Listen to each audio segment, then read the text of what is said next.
Chapter 239. All of you, retreat and support the left side. Zhao Fu coldly stared at the skeleton general as he ordered the soldiers around him. With the skeleton general's strength, staying here would be equivalent to committing suicide. The soldiers obeyed and retreated to the leftmost side. The skeleton general, riding on its large bone horse, had a powerful spirit flame flickering within its head as it gloomily looked at Zhao Fu. Suddenly, the skeleton general raised its spear and turned into a ray of light as it rushed toward Zhao Fu. Clang! The sound of metal colliding rang out as sparks flew everywhere. The skeleton general quickly passed by Zhao Fu, while Zhao Fu held a blood-red sword as he stood in place. In the blink of an eye, the skeleton general had arrived in front of Zhao Fu and stabbed its spear towards Zhao Fu's chest. However, Zhao Fu had already pulled out the slaughtering ghost sword and vigorously slashed out, blocking the skeleton general's attack. The slaughtering ghost sword stats greatly countered undead creatures, so it was perfect to use it here. Its attack had missed. The skeleton general turned its skeleton horse around and raised its spear as it once again attacked Zhao Fu. This time, the spear gave off a sharp and cold light, and it gave off a power that seemed to be able to pierce through everything as it slashed toward Zhao Fu. Ghost Killer! Zhao Fu lightly yelled as he used the slaughtering ghost sword skill.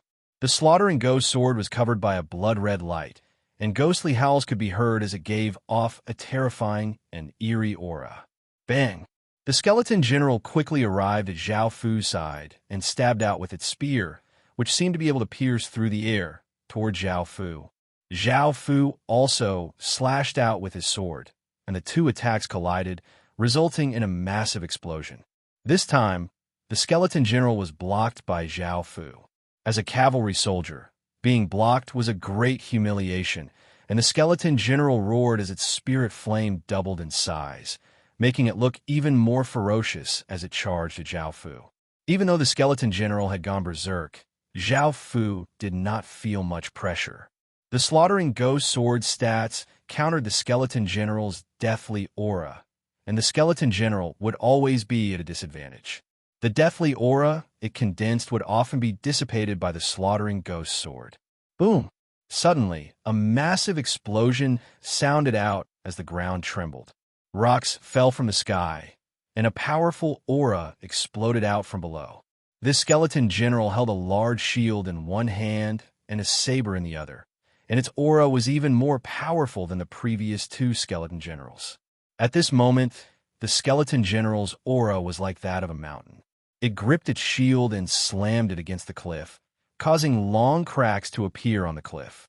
It wouldn't be long before the entire cliff was destroyed by the skeleton general, and when that time came, Great Qin's soldiers would be in danger.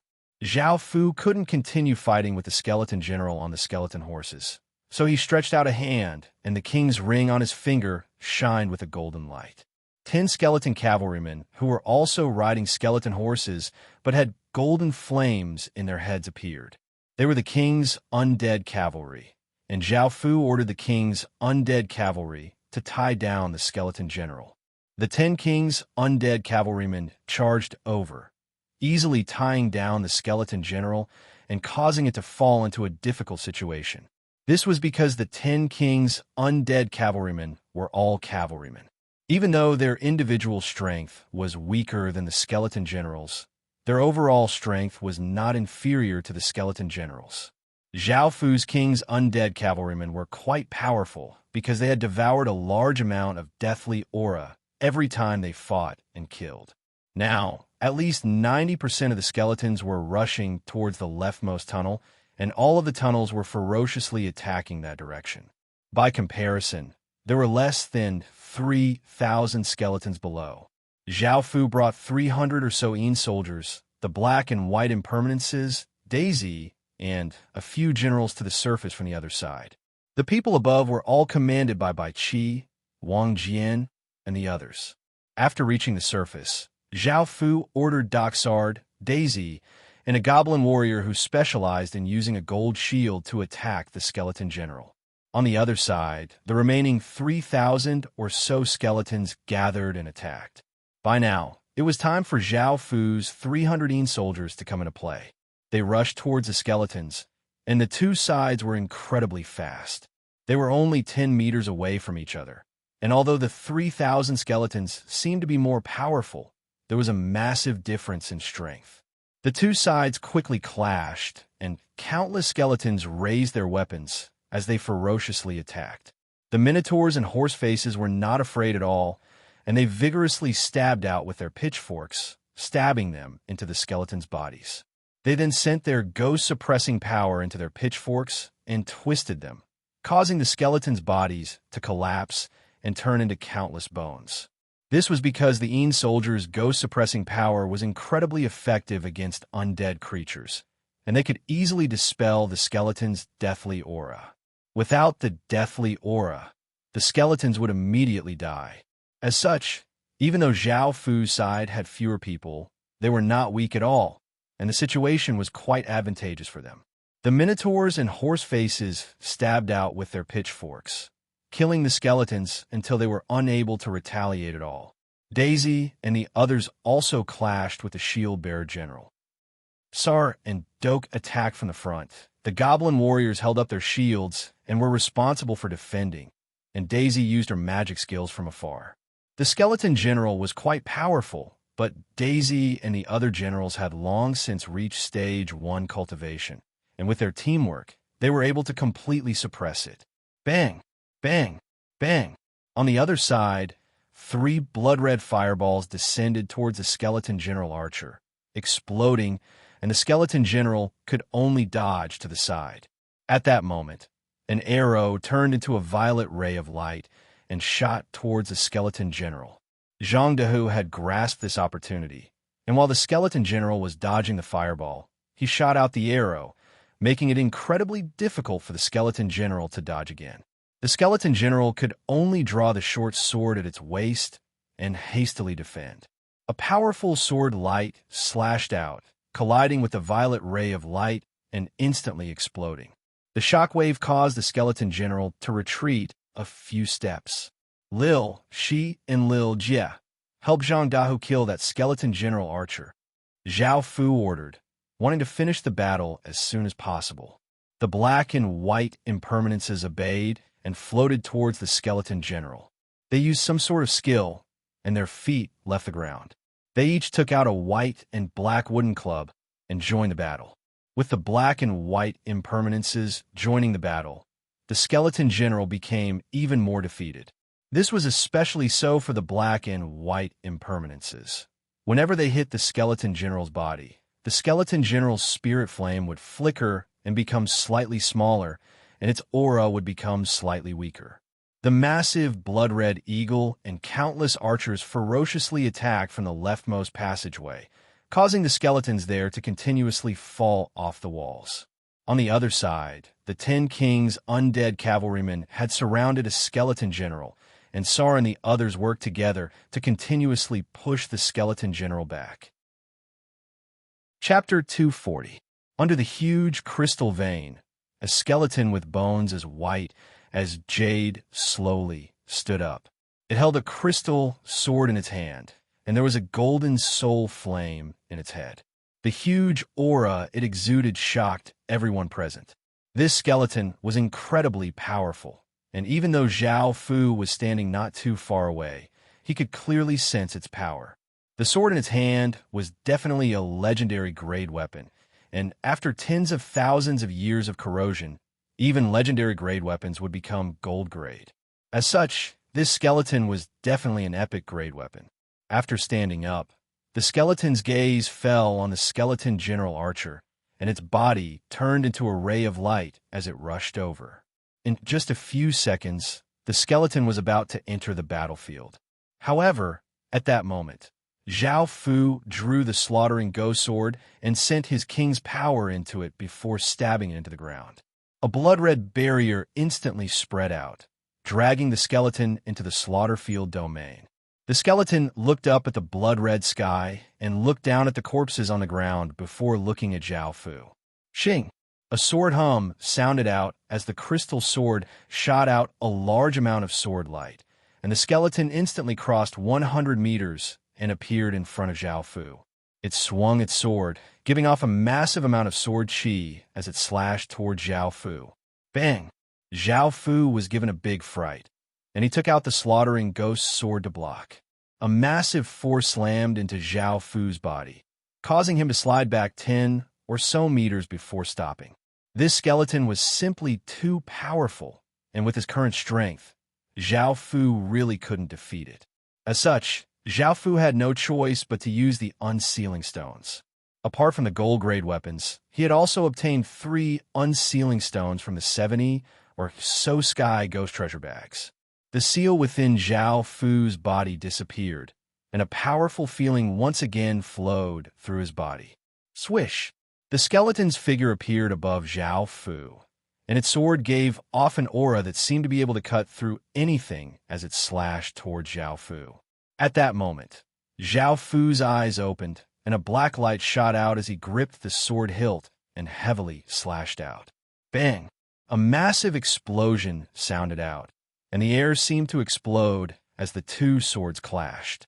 A massive destructive power exploded out, and the ground cracked and collapsed, opening up a 20-meter wide crater. The skeleton eerily looked at Zhao Fu. It had never thought that Zhao Fu would be able to erupt with a power that could contend against it.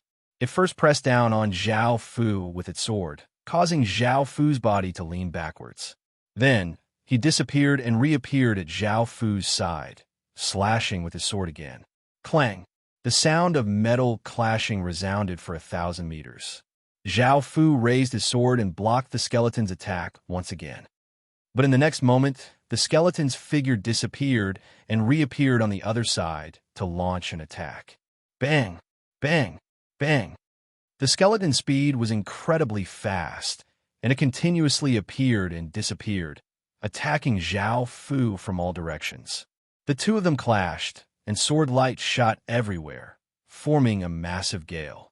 The ground was covered with deep sword gashes.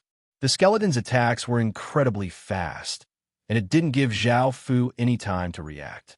It used its full strength to attack Zhao Fu, and Zhao Fu didn't like being suppressed by the skeleton at all. Clang! The skeleton slashed out with its sword, sending out a sharp arc of light. Zhao Fu circulated all of his king's power into the slaughtering ghost sword, causing it to shine with a terrifying blood-red light. Zhao Fu vigorously slashed out, sending out a shocking blood-red light that forced the skeleton back a few steps and broke through its attack. However, at that moment, Zhao Fu drew the sky demon sword and stabbed it into the ground. A large amount of demonic qi flowed out from the sword, dyeing the ground black. Zhao Fu stretched out a hand, and his king's seal appeared on his palm. The skeleton, which was only 5 meters away from Zhao Fu, was given a big fright and quickly retreated. Swish! Swish! Swish! Countless black spikes suddenly stabbed out from the ground, piercing through the skeleton's body and sending it 20 or so meters into the air. This attack caused the skeleton's soul flame to flicker, and it seemed to have been heavily injured.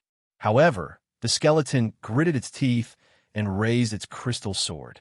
The sword suddenly gave off a strange ripple, and the skeleton slashed at the black spikes that had pierced into its body. A few of the black spikes actually crystallized before shattering. The skeleton descended from the sky, giving off a terrifying sword aura as it slashed towards Zhao Fu. However, Zhao Fu raised the slaughtering ghost sword and pointed it at the skeleton as he lightly yelled, "Seal!" Suddenly, the skeleton's massive power constricted, turning into a sealing power that attached itself to the skeleton's body. Now that the skeleton was within the Slaughterfield domain, Zhao Fu could naturally use the domain's power. This power caused the skeleton, which was descending, to pause for a moment. At that moment, Zhao Fu took out an evil-crushing spear and sent his power into it. The evil-crushing spear shined with a silver light as the runes on it spun and gave off a powerful evil-crushing power. Boom! Zhao Fu used all of his strength to throw out the evil-crushing spear. The evil-crushing spear gave off a large amount of silver light as it turned into a ray of light and arcs of lightning as it pierced through the skeleton's chest, creating a fist-sized hole and heavily injuring the skeleton. Arg! Just as Zhao Fu was about to take out another evil-crushing spear to finish off the skeleton suddenly roared and exploded out with a terrifying power, easily breaking free from the sealing power. Its body twisted as it slashed down, sending out a 20-meter-long sword light toward Zhao Fu. Bang! Zhao Fu was sent flying, and the sword light landed on the ground, causing the ground to crystallize. Zhao Fu used his sword to block, but he was unable to completely block it. The clothes on his right shoulder also started to crystallize, and the power of the sword light cut into Zhao Fu's shoulder, causing blood to flow through his clothes. Bang! The skeleton fell from the sky, and the spirit flame within its head swayed and shrank by 2/3. The skeleton had paid a great price to unleash such terrifying power. Seeing this, Zhao Fu let out a sigh of relief. The skeleton was already at the end of its tether, and Zhao Fu did not care about the injury on his right shoulder. He raised his sword and rushed up, continuously slashing at the skeleton. The skeleton could only defend with all of its strength, and it continuously retreated. Roar! At that moment, the skeleton exploded out with its final bit of power, and it finally had the strength to counterattack. It ferociously stabbed its sword towards Zhao Fu's throat. Zhao Fu dodged to the side and swung his sword upwards, heavily, slashing down. After slashing the skeleton into the air, Zhao Fu equipped the Sky Demon Sword and pointed at it.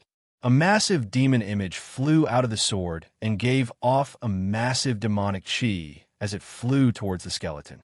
In the air, the skeleton used the last of its strength to once again slash out a sword light, causing the demon image to crystallize before shattering into countless crystals and scattering into the air. Bang! At that moment, a silver ray of light containing immense power shot out from below and pierced through the skeleton's chest. Within the skeleton's head, the spirit flame violently flickered before disappearing. The skeleton's body shattered in the air, and countless bones fell to the ground. The jade-white bones lost their luster and became a pile of useless trash. Chapter 241. Zhao Fu didn't have time to look at the 4 items for now, so he put them into his king's ring before looking at the other battlefields. At the leftmost passageway, there were countless soldiers ferociously attacking, and with the blood-red eagle's help, most of the skeletons had been killed by Qin. The ground below was covered with bones, all of which belonged to the skeleton soldiers. They had fallen from dozens of meters up, and because they didn't have any deathly aura to support them, they were all shattered. The scene of tens of thousands of skeletons piling up was quite majestic. On the side of the 3 skeleton generals, the first to be killed was the archer general. Originally, with Zhang Dahu and Old Logue's cooperation, they were able to suppress the archer general. Now that the black and white impermanences had joined in, the archer general was destined to be killed first. In the end, it was the black and white impermanences who killed it. After being hit by Zhang Dahu's arrow, it stumbled and lost its balance, and it fell to the side. The black and white impermanences used some sort of skill, and they suddenly hugged each other before swinging out their wooden clubs. A gray wooden club image that was half a meter thick and 10 or so meters long suddenly appeared and smashed towards the archer general. The massive force caused the archer general's body to shatter. After killing the archer general, they picked up the items that it had dropped and walked toward Zhao Fu. As they walked, the massive things on their chests violently swayed. Before, Zhao Fu hadn't paid much attention to this, but now he found that it was quite shocking. The black and white clothes didn't seem to be able to restrict the archer general's movements, and their swaying was quite large. Hey Xiaojia sensed Zhao Fu's gaze and smiled as she gave him a flirtatious look. Zhao Fu ignored her and looked towards the next battlefield. Sara raised his large saber and ferociously slashed at the skeleton general, sending out a large wave of saber light. The skeleton general raised its shield to block, while Doke stabbed out from another direction with his spear, sending a cold light towards the skeleton general's head. The skeleton general could only use its saber to block. Suddenly, a massive figure appeared behind it, the goblin warrior Loch. He swung his 2-meter-long shield with both hands, bringing with it a ferocious shield wind as he heavily slammed it towards the skeleton general. The massive force sent the skeleton general flying backwards. Standing by the side, Daisy's body gave off a white light, giving off a holy aura. She raised her finger and pointed at the skeleton general, causing a ray of white light to shoot out and instantly arrive beside the skeleton general. Boom! The white light split into 2, then into 3, turning into 7 halos that slammed into the skeleton general. A massive explosion sounded out as the skeleton general's body was sent flying. Finally, Zhao Fu's gaze fell on the skeleton general. The skeleton general was currently riding on a skeleton horse and was being chased by the 10 Kings' undead cavalrymen. It was a pity that the 10 Kings' undead cavalrymen caught up to it in the end, and the 10 Kings' undead cavalrymen once again surrounded the skeleton general.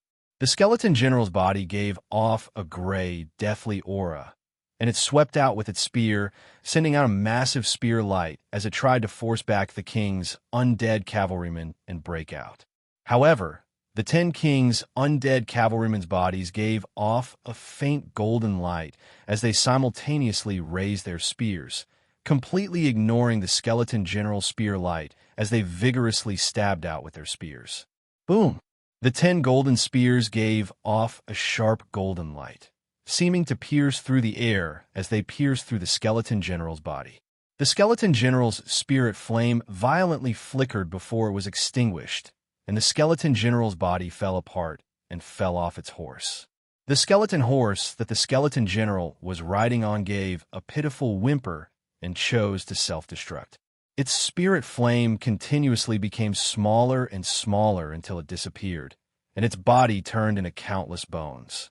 This horse was quite loyal. It had died with its owner when it was alive, and it had chosen to die with its owner in death. Following this, Zhao Fu dealt with all of the remaining skeletons, and it was time to clean up the battlefield. This time, Qin's army had suffered 136 casualties and 1,300 or so people had been injured. This was all thanks to Bai Qi's preparations and Bai Qi's blood-red eagle. Without these two things, Qin's army would have suffered many times more casualties. As for their spoils, they had obtained 80,000 or so pieces of normal-grade equipment, 41,000 or so pieces of blue-grade equipment, 3,200 or so pieces of silver-grade equipment, 8 pieces of gold-grade equipment, and 1 piece of legendary-grade equipment. After all, it was impossible for soldiers to only have 1 piece of equipment. They would normally have many pieces, which was why there were so many pieces of equipment. However, even though there was so much equipment, it was not very important to Qin soldiers.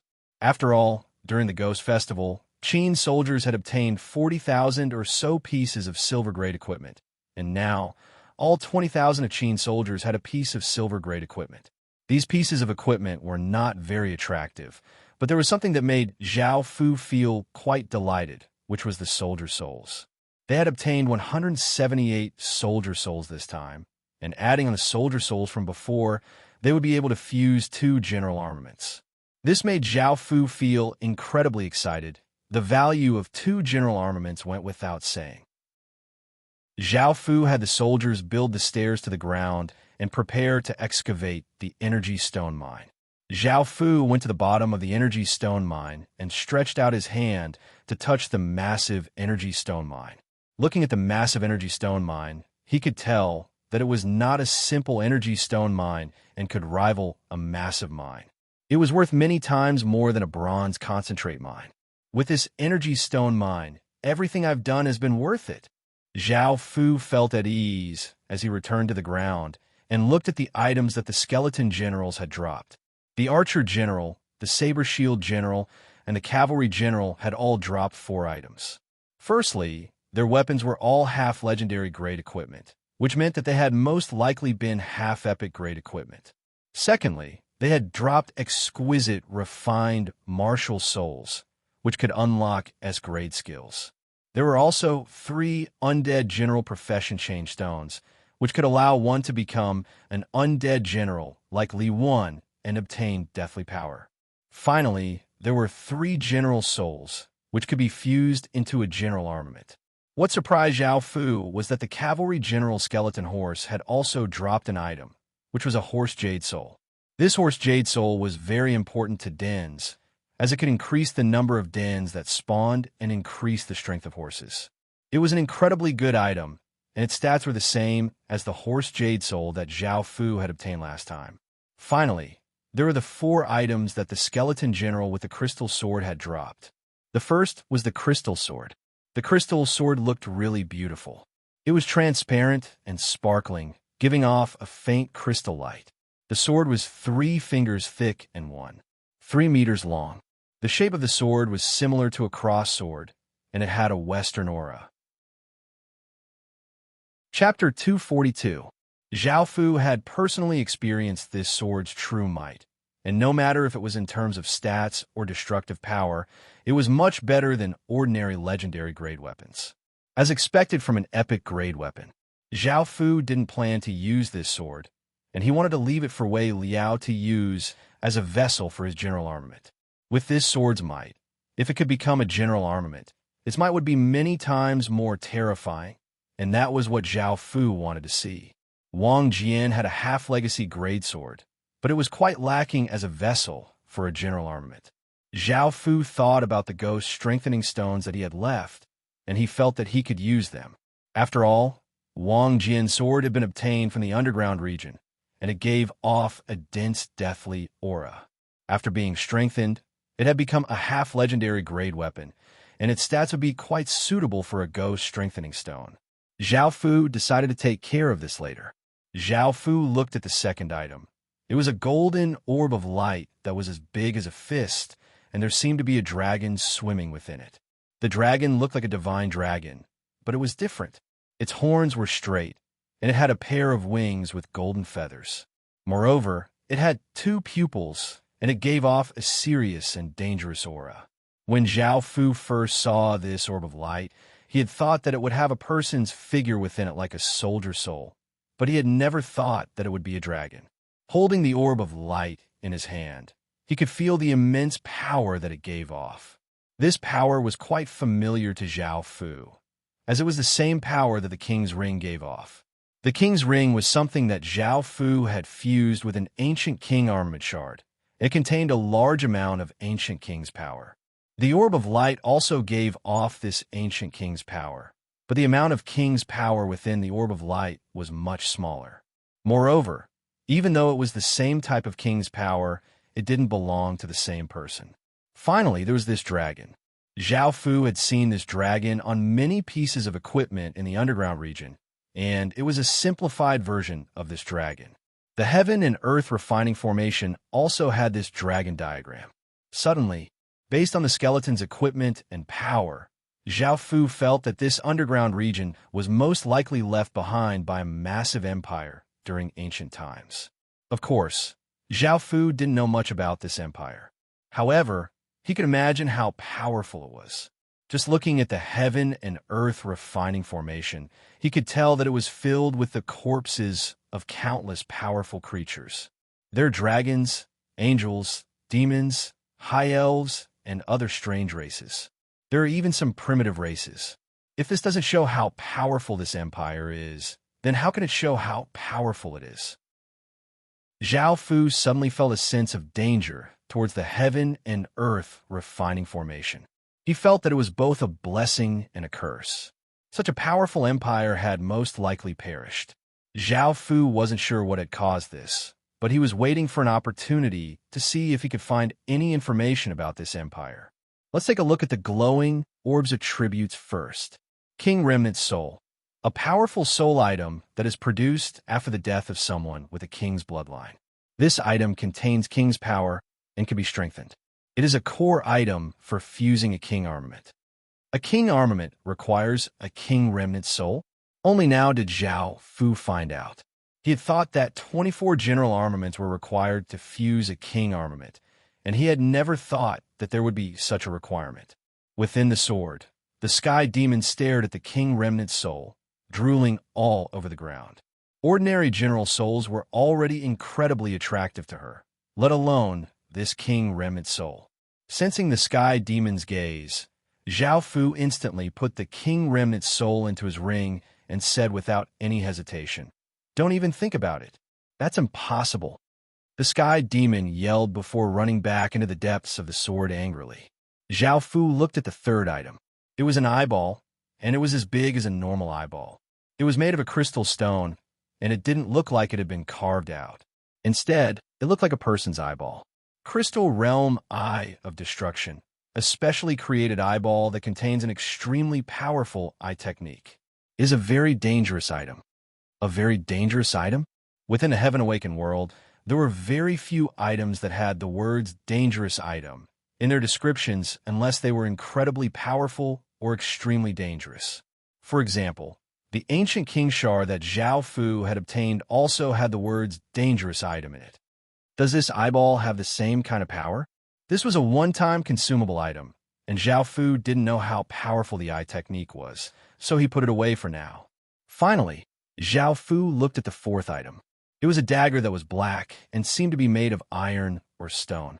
It was abnormally cold to the touch, and it felt as if there was an icy aura flowing into one's body, destroying one's life force. Zhao Fu immediately unleashed his king's power to defend against this energy. There were also many gray runes engraved on the dagger. This dagger was quite strange. He hadn't even used it yet, and it was destroying his life force just by holding it in his hand. Once one's life force was destroyed, that person would definitely die. Death Dagger, a forbidden item that contains a large amount of deathly energy and has been strengthened by many forbidden curses. It has great killing power and can instantly destroy one's life force, killing them. This dagger can only be used 5 times, and each use costs one's lifespan. This dagger has already been used once, and it can only be used 4 times. This dagger looks quite terrifying.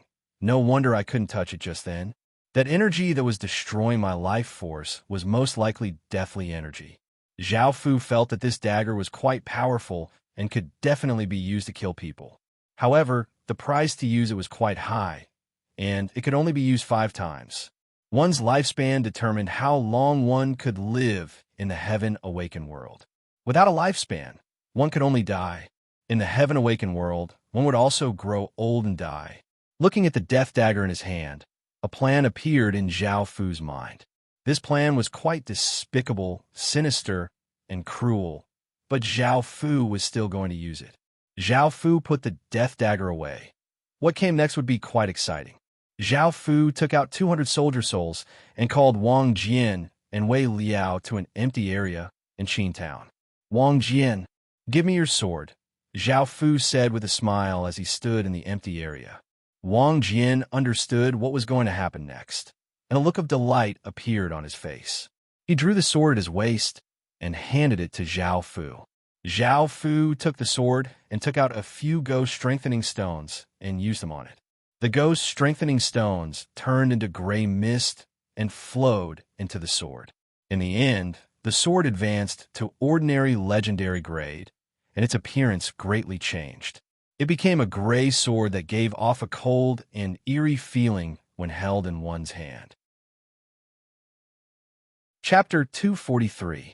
Zhao Fu quickly fused the 100 soldier souls into 10 divine soldier souls and handed the process of fusing general armaments to Wang Jian. Wang Jian came to the empty area with a serious expression as the 10 soldier souls gave off large amounts of white light and floated into the air, forming a circle with him at the center. The white light from the soldier souls became brighter and brighter, and it became more and more blinding. In the end, they formed 10 massive orbs of light that floated in the air, seeming to call out to each other. Boom! A massive sound rang out as the 10 massive orbs of light exploded out with terrifying power, causing the entire sky to tremble. In that instant, clouds swirled as the heavens and earth changed color. With Wang Jian at the center, a massive gale swept out, causing sand and rocks to fly and massive trees to sway, making it seem like a disaster had descended. At that moment, within the 10 orbs of light, the 10 corporeal soldiers' bodies started to melt like ice before turning into traces of violet aura. Boom!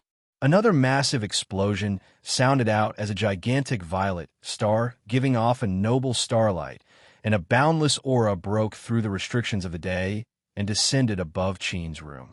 The abnormal signs of the heavens and earth instantly appeared.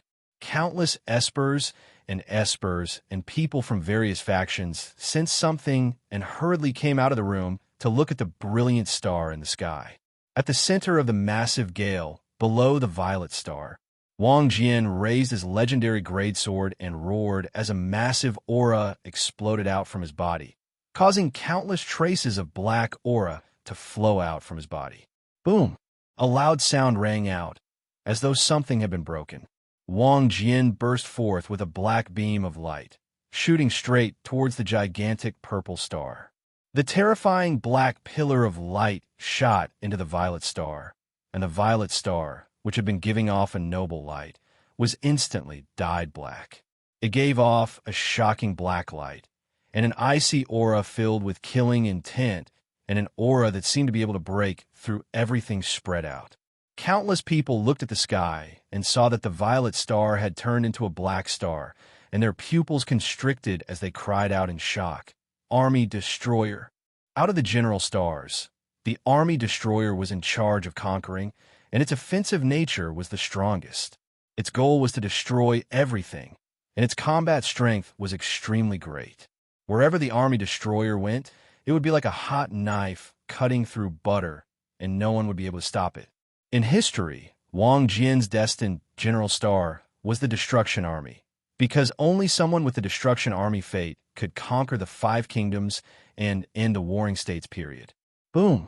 A massive explosion sounded out as a black pillar of starlight descended from the sky, landing on Wang Jian's body. The air instantly exploded, turning into a shockwave that spread out in all directions. Zhao Fu had long since been prepared, and he unleashed his king's domain to block this terrifying energy. Under the influence of the black pillar of starlight, Wang Jian also started to transform. The starlight seeped into his body, causing him to exude a terrifying aura, causing the atmosphere to turn heavy. A ferocious expression appeared on Wang Jian's face as strands of black qi radiated from his body. This was the Army Destroyer Baleful Qi, causing Wang Jian to exude an offensive aura. He was like a spear of destruction. Once pierced out, nothing would be able to stop him. At this moment, the 10 gigantic orbs of light in the sky slowly gathered towards Wang Jian and fused into the sword that Wang Jian was holding up. The grayish orb was also affected by the violet qi within the orbs of light, and it first turned into a violet sword that gave off a noble aura before turning completely black, giving off an intense, offensive aura. A few rays of light spun around the sword, and the 2 words Army Destroyer were engraved on it. Finally, the Army Destroyer sword was completely formed. The black pillar of starlight also gradually became smaller and smaller before disappearing, and the black star in the sky also gradually disappeared. Countless people stared at the disappearing Army Destroyer star, feeling somewhat shocked in their hearts. However, they weren't too shocked. After all, the 7 murder star had already descended, and there had already been people who had returned their general stars. As such, the second Army Destroyer star didn't cause as much of a commotion as the first one. However, it was still the Army Destroyer star, one of the 3 great general stars, and countless people still paid attention to it. They all tried to guess who this Army Destroyer star was, and what made them pay even more attention to it was that this Army Destroyer star had appeared in the north. Could it be that this Army Destroyer star has something to do with Qin? Or maybe it's Qin's general? Originally, nothing big had happened, and the popularity of Qin was reduced by various other things. There wasn't that kind of fanaticism that attracted the attention of the whole world. Many forces were relieved that Qin had kept a low profile. However, now that the Army Destroyer star had appeared, many forces thought to themselves, why doesn't this Qin stop for a while? He's always making them feel nervous. Of course, whether it was the Seven Murders Star or the Army Destroyer Star, they might not belong to Qin because they couldn't guarantee that their guesses were 100% correct. However, the place where they appeared was a bit too strange. They both appeared in the north of the mainland, and the biggest, strongest, and most mysterious force in the north was Qin. No matter what happened here, people would instinctively think of Qin's side. The northern forces had Qin as a shield, and some of the weaker forces had the opportunity to secretly develop and become stronger. This was quite beneficial to them. Within the Westfall restaurant in Holy Light City, the elegant and violet-clothed Xianru stood on the roof and looked at the Army Destroyer Star that had disappeared. She smiled and looked down at her body, and the traces of dragon-like fate around her had become a bit stronger. This increase wasn't in quantity, but in quality. I'm looking forward to that day. Xianru looked away and smiled as she muttered to herself. Zhang Heng, who was already in another region, looked at the horizon and lightly laughed as he said, Qin has obtained a general star and an unstoppable army destroyer star. It also obtained a general star and has an unstoppable momentum, adding on the seven murders. Perhaps no one will be able to stop its advance in the future. Senior apprentice brother. This time, he's really in big trouble, and I don't know if he can resolve it. If he can't, even Master might not be able to save him. Somewhere in the Midland continent, Su Yin wore white clothes and held a folding fan as he stood on a mountain peak and looked at the horizon with a serious expression. However, he then laughed and said, Qin, he's indeed very powerful, but things have become much more difficult. But I like it. Qin really won't let me down. The more powerful it is, the better, so that I can use all my strength to deal with it, destroy it, and destroy it. CG, Di Wu Tian, Ji Shanming, and Lu Yi looked towards the north and did not speak for a long time. After a while, they all turned to the people around them and coldly asked, Is there any way for our generals to return their general stars? These eccentrics could only bitterly shake their heads. Ever since the Seven Murders Star had descended, they had tried all sorts of methods to undo the General Star's seal, but in the end, they had all failed. Just as everyone was about to turn around and leave, suddenly, a huge purple star descended from the sky, instantly turning into a dazzling green star. Chapter 244. The gigantic green star in the northern sky did not hang in the sky like it usually did. Instead, it seemed to be very close to the ground, and the green starlight it gave off a mysterious and cold feeling. Voracious wolf. Countless espers and espers cried out with wide eyes. It wasn't just them. Even Xianru, Zhang Heng, and Su Yin froze, and their expressions fell as they looked towards the northern sky. The other four legatees looked incredibly shocked as they looked at the green star that had suddenly appeared. Below the green star, Wei Liao raised the earth crystal godsword and pointed it at the voracious wolf star, causing a green pillar of light to fall on Wei Liao's body. The voracious wolf star was incredibly cunning and resourceful, but it also had a trace of viciousness to it. In terms of battle power, it couldn't compare to Seven Murders and Army Destroyer, but in terms of plotting and scheming, it was extremely outstanding. Wei Liao didn't have much battle power, but he was incredibly talented when it came to strategizing. He also had a pair of eyes that could see through everything, allowing him to set up countless strategies that would allow his side to obtain victory in the end. This suited the voracious wolf star very well. Within the green pillar of starlight, Wei Liao went through shocking changes. His aura became more and more powerful, and his eyes became green and gave off a trace of coldness. Anyone could tell that he was an incredibly dangerous person. At the same time, traces of green aura appeared around Wei Liao's body. This was a type of baleful aura, and it was called the Voracious Wolf Baleful Aura. Even though it wasn't very powerful, it was quite difficult to deal with and get rid of. The 13 general stars each represented different kinds of baleful aura, and they all had different effects. This kind of general baleful aura was definitely much more powerful than ordinary general baleful aura. Looking at Wei Liao, the green pillar of starlight became smaller and smaller, and the 10 orbs of light in the sky slowly gathered towards Wei Liao before fusing into the Earth Crystal God Sword. The Earth Crystal God Sword's originally transparent body became a green crystal after receiving the voracious wolf star's power, and it gave off a cold and mysterious aura, making it seem as if it wasn't an ordinary sword. A few rays of light spun around the sword, and the word voracious wolf was engraved onto the Earth Crystal God Sword. The green starlight around Wei Liao's body slowly disappeared, and the abnormal signs in the surroundings returned to normal. Luckily, he had the experience of fusing the 7 Murders star, so he was quite far away from Qin City. Otherwise, the abnormal signs from fusing the general armament would have destroyed many of Qin City's buildings, and the surroundings would have been completely destroyed.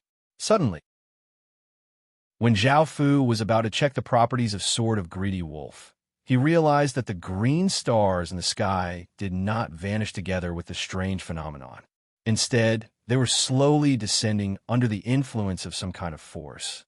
Suddenly, on the side, the 7 kill sword and army destroyer sword in Wang Jian and Bai Qi's hands automatically emitted a blinding blood-red light and black light. A formless energy imbued with fate descended, and Bai Qi and Wang Jian seemed to have lost control of their bodies. They drew the 7 kills sword and army destroyer sword and pointed it at the heavens. Boom! A massive explosion sounded out as a blood-red pillar of light and a black pillar of light exploded out from Bai Qi and Wang Jian, giving off powerful auras as they soared into the clouds. The entire sky shook, and the surrounding clouds were instantly turned into nothingness by this power. A blood-red star giving off an aura of slaughter and a black star giving off an aura of conquest gave off boundless power as they slowly descended from the sky. They maintained the same altitude as the green star in the sky, which was the ravenous wolf star. The 7 Murders star, the army destroyer star, and the ravenous wolf star. These 3 stars emitted a dazzling light.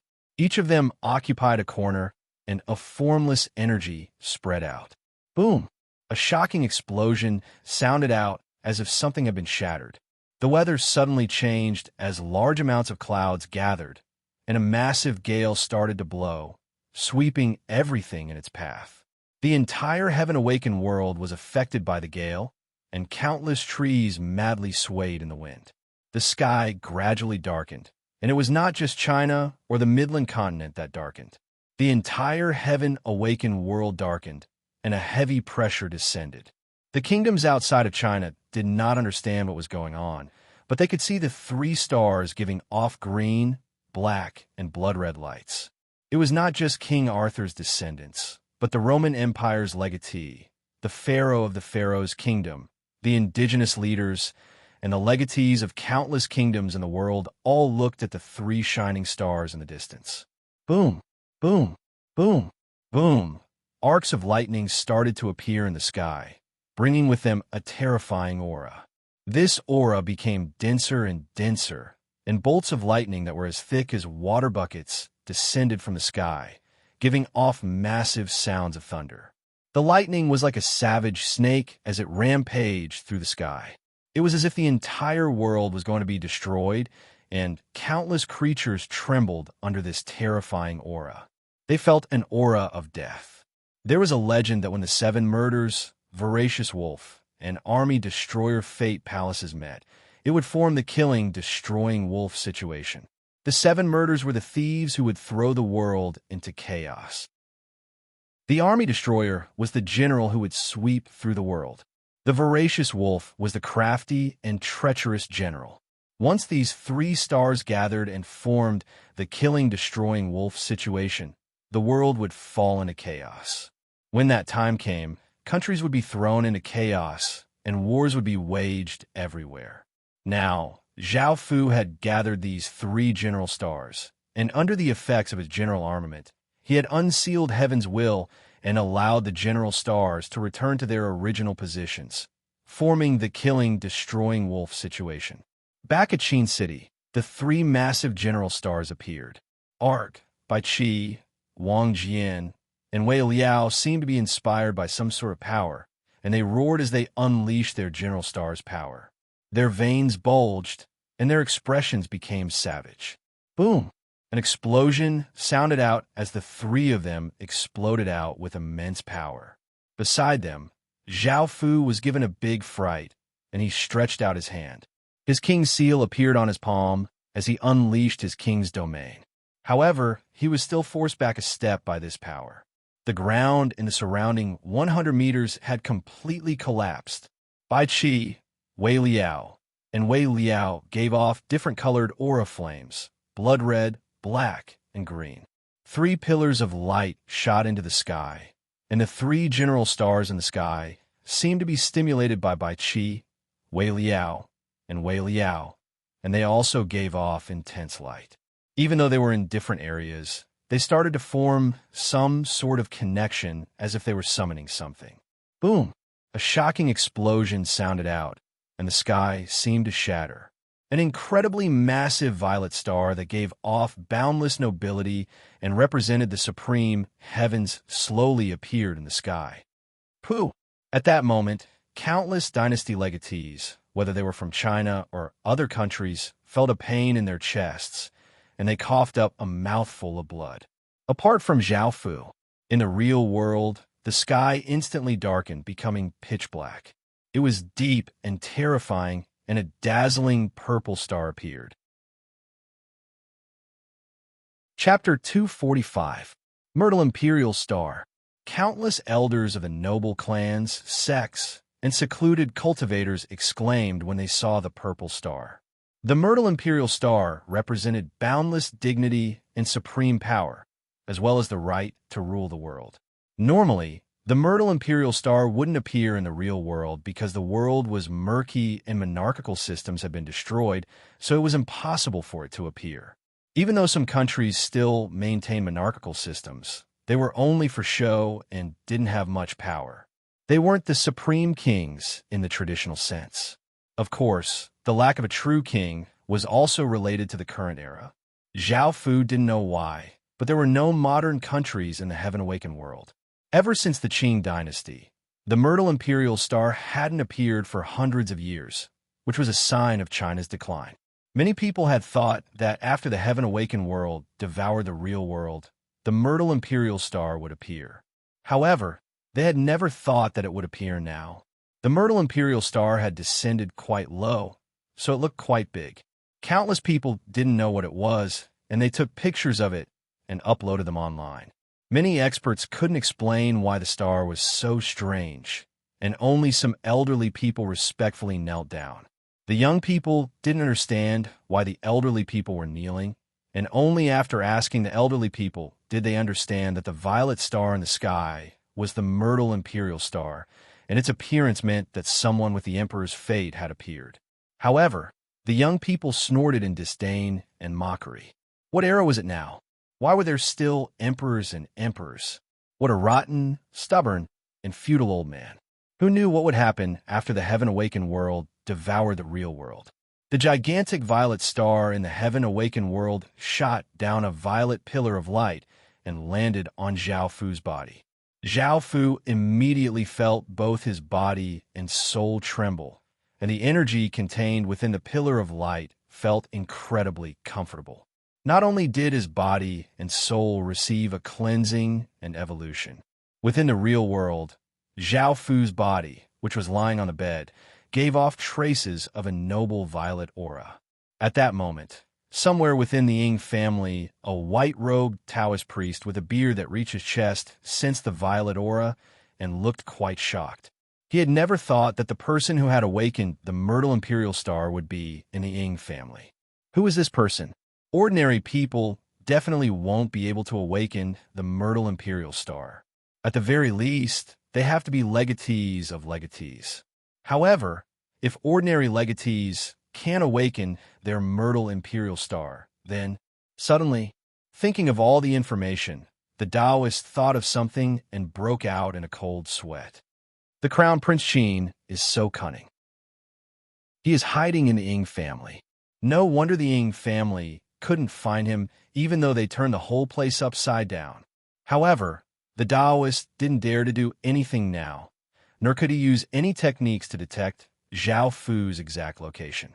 The Myrtle Imperial Star had descended, and if he dared to do anything to Prince Qin, he would undoubtedly be courting death.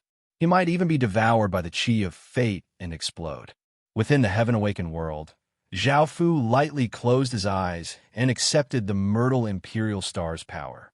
A 100-meter-long black dragon appeared and coiled around Zhao Fu. Zhao Fu's fate dragon was no longer illusory, but corporeal. It was covered with black scales, sharp claws, and sharp horns. Its eyes gave off a dignified and domineering aura, and it seemed as if it had a life of its own. While Zhao Fu was enjoying the Myrtle Imperial Star's power, the other legatees wiped away the blood from their mouths and looked at the violet star in the sky. The fate dragons within their bodies curled up, not daring to do anything. As soon as the Myrtle Imperial Star had appeared, the massive amount of fate within their bodies had caused the fate within their bodies to shrink, causing them to be slightly injured. Now, it wasn't just the difference in power, but also the difference between a true fate dragon and a false fate dragon. Even though they had obtained legatees of legatees and a large amount of fate, without the Myrtle Imperial Star, they didn't have the right to rule the world, much less become a true king. This dealt a heavy blow to their morale, and they could feel the immense suppression coming from the Myrtle Imperial Star. They all knew who had awakened the Myrtle Imperial Star, because that Myrtle Imperial Star was filled with Qin's aura. When they thought of that, everyone felt quite bitter. It wasn't just the 4 legatees. Even the most confident of them, King Arthur's, had a dim expression. Within a building, Wu Qingyang also had a trace of blood at the corner of her mouth. She looked at the violet star in the sky and felt quite powerless. After experiencing Qin's power, she felt that if Great Zhou fought against Qin in the future, it would definitely lose. On a mountain, Li Baiqing also had a trace of blood at the corner of his mouth, and he looked quite worried. He felt a great sense of danger towards Qin's legatee. He was most likely going to be his lifelong enemy. Within the Westfall restaurant, the violet-clothed He Xianru stood on the roof and started to laugh. With her calm and intelligent personality, there were very few things that could make her laugh like this. However, she had never thought that Zhao Fu would not only awaken the 7 Murders Star, Voracious Wolf Star, and Army Destroyer Star, but he had also awakened the Myrtle Imperial Star. This meant that he would definitely become a king in the future, and no one would be able to change that. The other 4 branches of the school of Yin Yang would definitely lose, and everything that I had done would have been worth it. On the other side, after Zhang Heng returned to normal, his expression was quite serious. No matter who it was, they all underestimated Qin and its potential, including myself. It was impossible to predict Qin's future, and I had been too overconfident. Su Yan's expression was quite unsightly. He had also underestimated Qin. Now that the Myrtle Imperial Star had awakened, he knew that with his own abilities, he would most likely lose. If he lost, his outcome would be quite pitiful. Even Su Yan didn't have much confidence in himself, because anyone who had awakened the Myrtle Imperial Star would have a powerful Emperor's aura. Even if he almost died, he would be able to survive. Back at Qin, the violet pillar of starlight started to shrink, and Zhao Fu felt as if he had been reborn.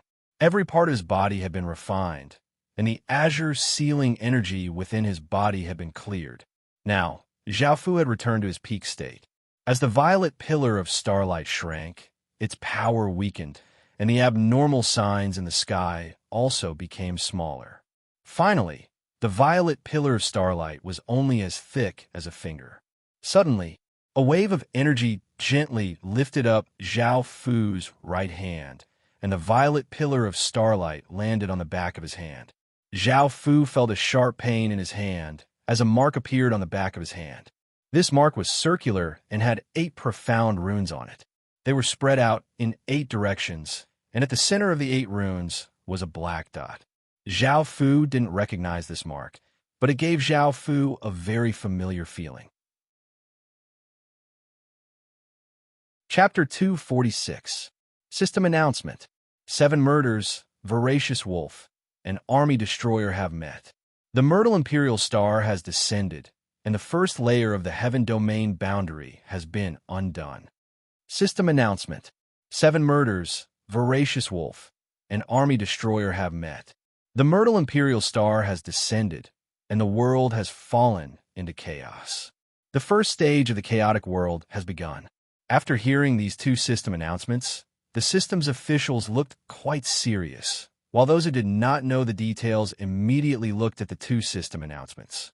The first system announcement did not explain the heaven domain boundary in detail, so most people did not understand what the first layer of the heaven domain boundary had been undone meant.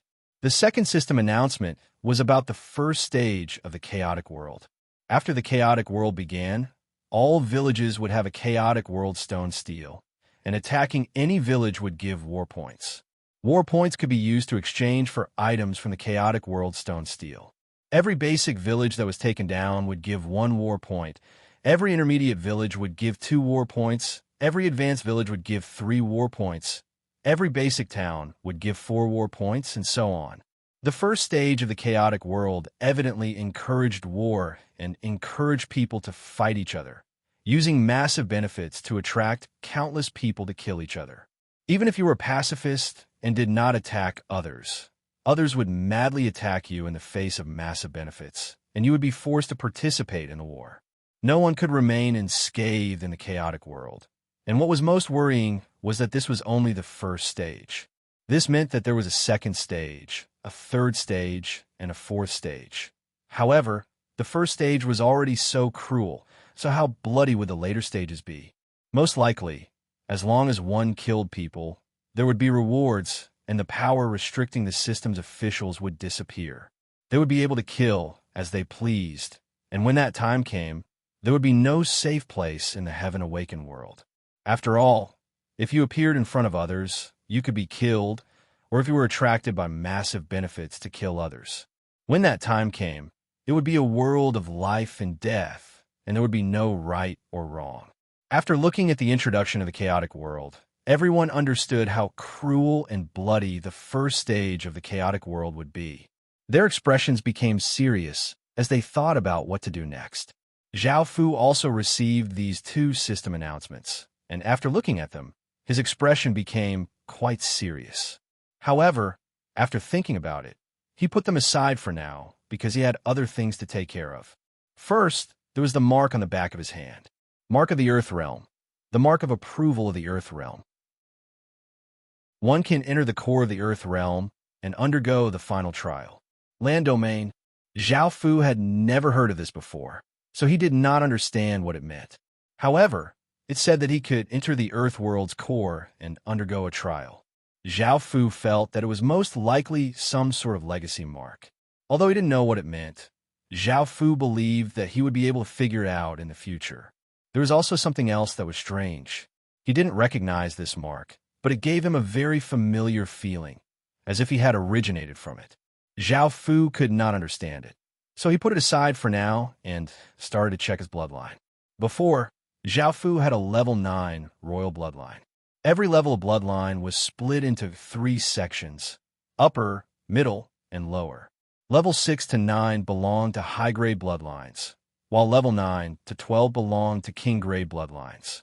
Lower level 9 belonged to high-grade bloodlines, middle level 9 belonged to mid-grade bloodlines, and upper level 9 belonged to king-grade bloodlines. Before, Zhao Fu had a high-grade level 9 royal bloodline, and now that he had obtained the Myrtle Imperial Star's power, his bloodline had evolved into a low-grade level 10 royal bloodline. After his bloodline had leveled up, Zhao Fu's king's power had once again become much stronger. Adding on the fact that the sealing power had been removed, Zhao Fu felt that even though he could not defeat a city lord, he would be able to take on 2 vice-generals. The black dragon of fate circling around him returned to Zhao Fu's body, causing Zhao Fu's aura to become even more noble and dignified.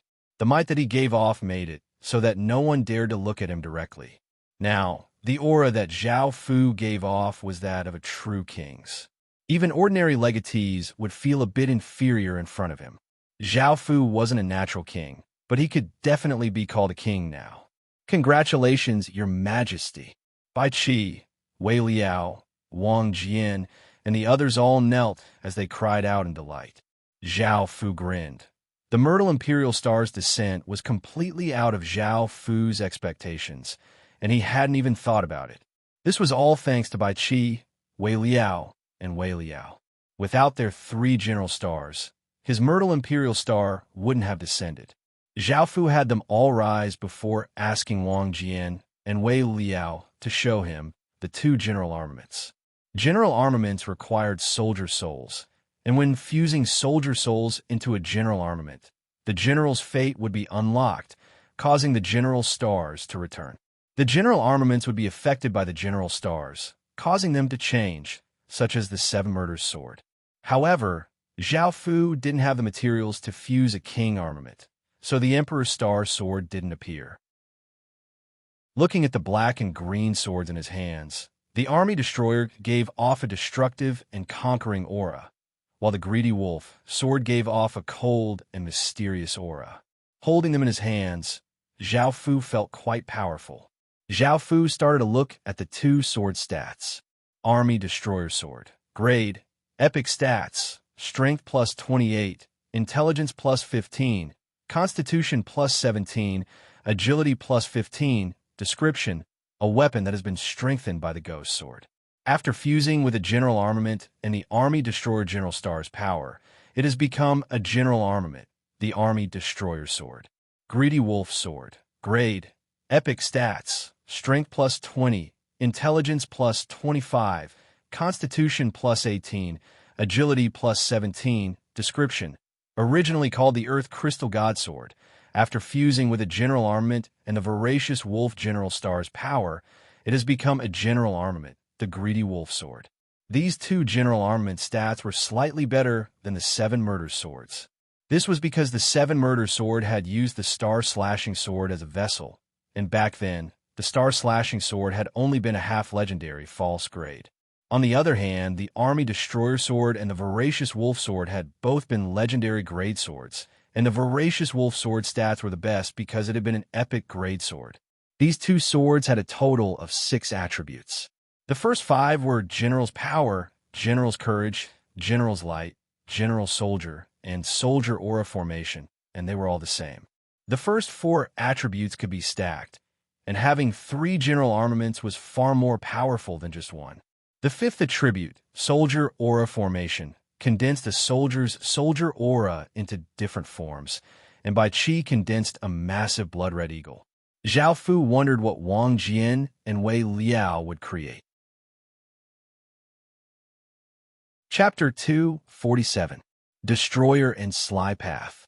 These 2 general armament's 6th attributes were just as powerful as the 7 Murders sword's 6th attribute, Slaughterer, but they were displayed in different ways. Destroyer. This state allows soldiers to destroy everything in front of them, and they greatly suppress all defensive structures, formations, and military formations. They receive Army Destroyer power, increasing their attack power and defense by 4 times. Because this is the Army Destroyer Star's power, they receive minus 30% magic damage, minus 50% spirit damage, and are greatly immune to illusions and divine arts.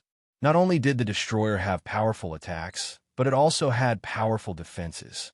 Only then would it be able to break through everything and unleash the Army Destroyer Star's true power. Its power was slightly weaker than the Slaughterer, but it was a controllable state. It was better than the Slaughterer losing all of its rationality and going berserk. The 7 Murders sword focused on killing, while the Army Destroyer focused on conquering. Only like this could a soldier's true power be unleashed. Sly Path. This state causes soldiers to enter a strange state.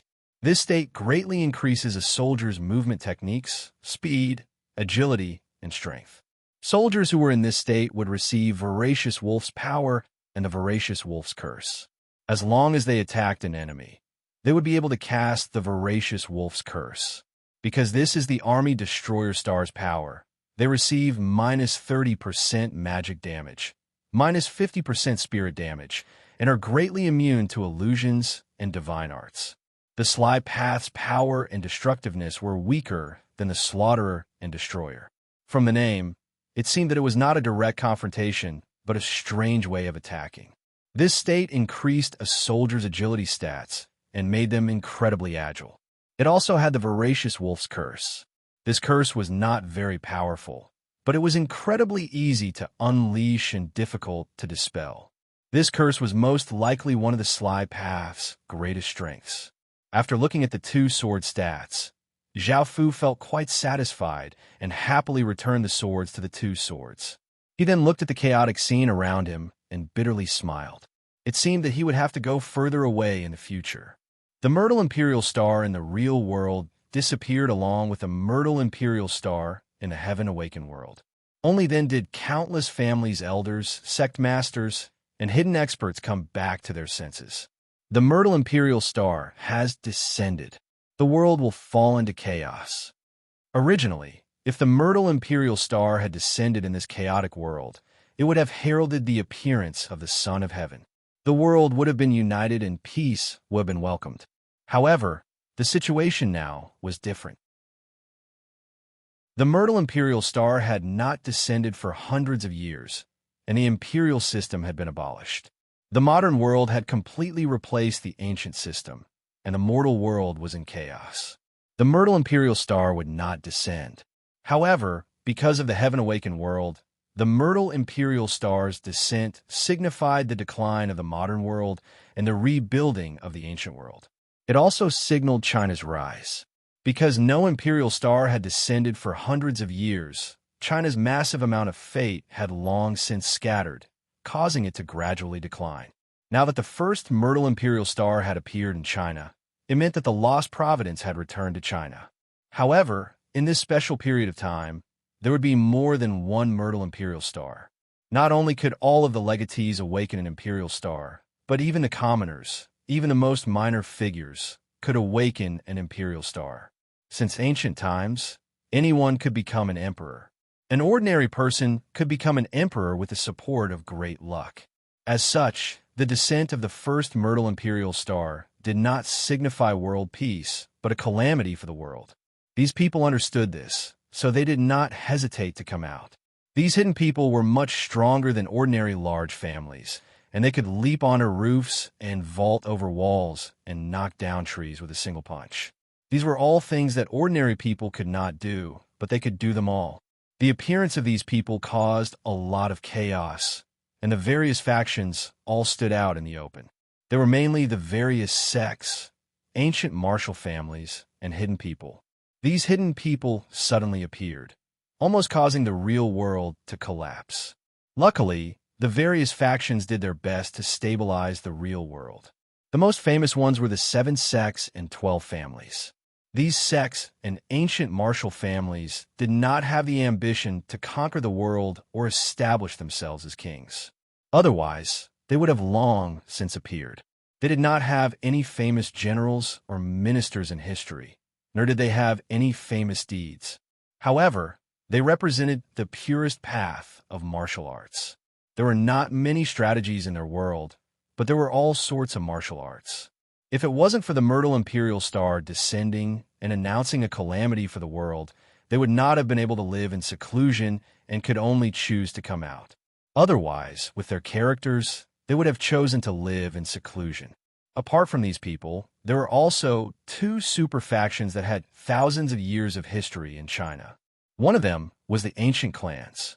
The ancient clans were products of primitive society.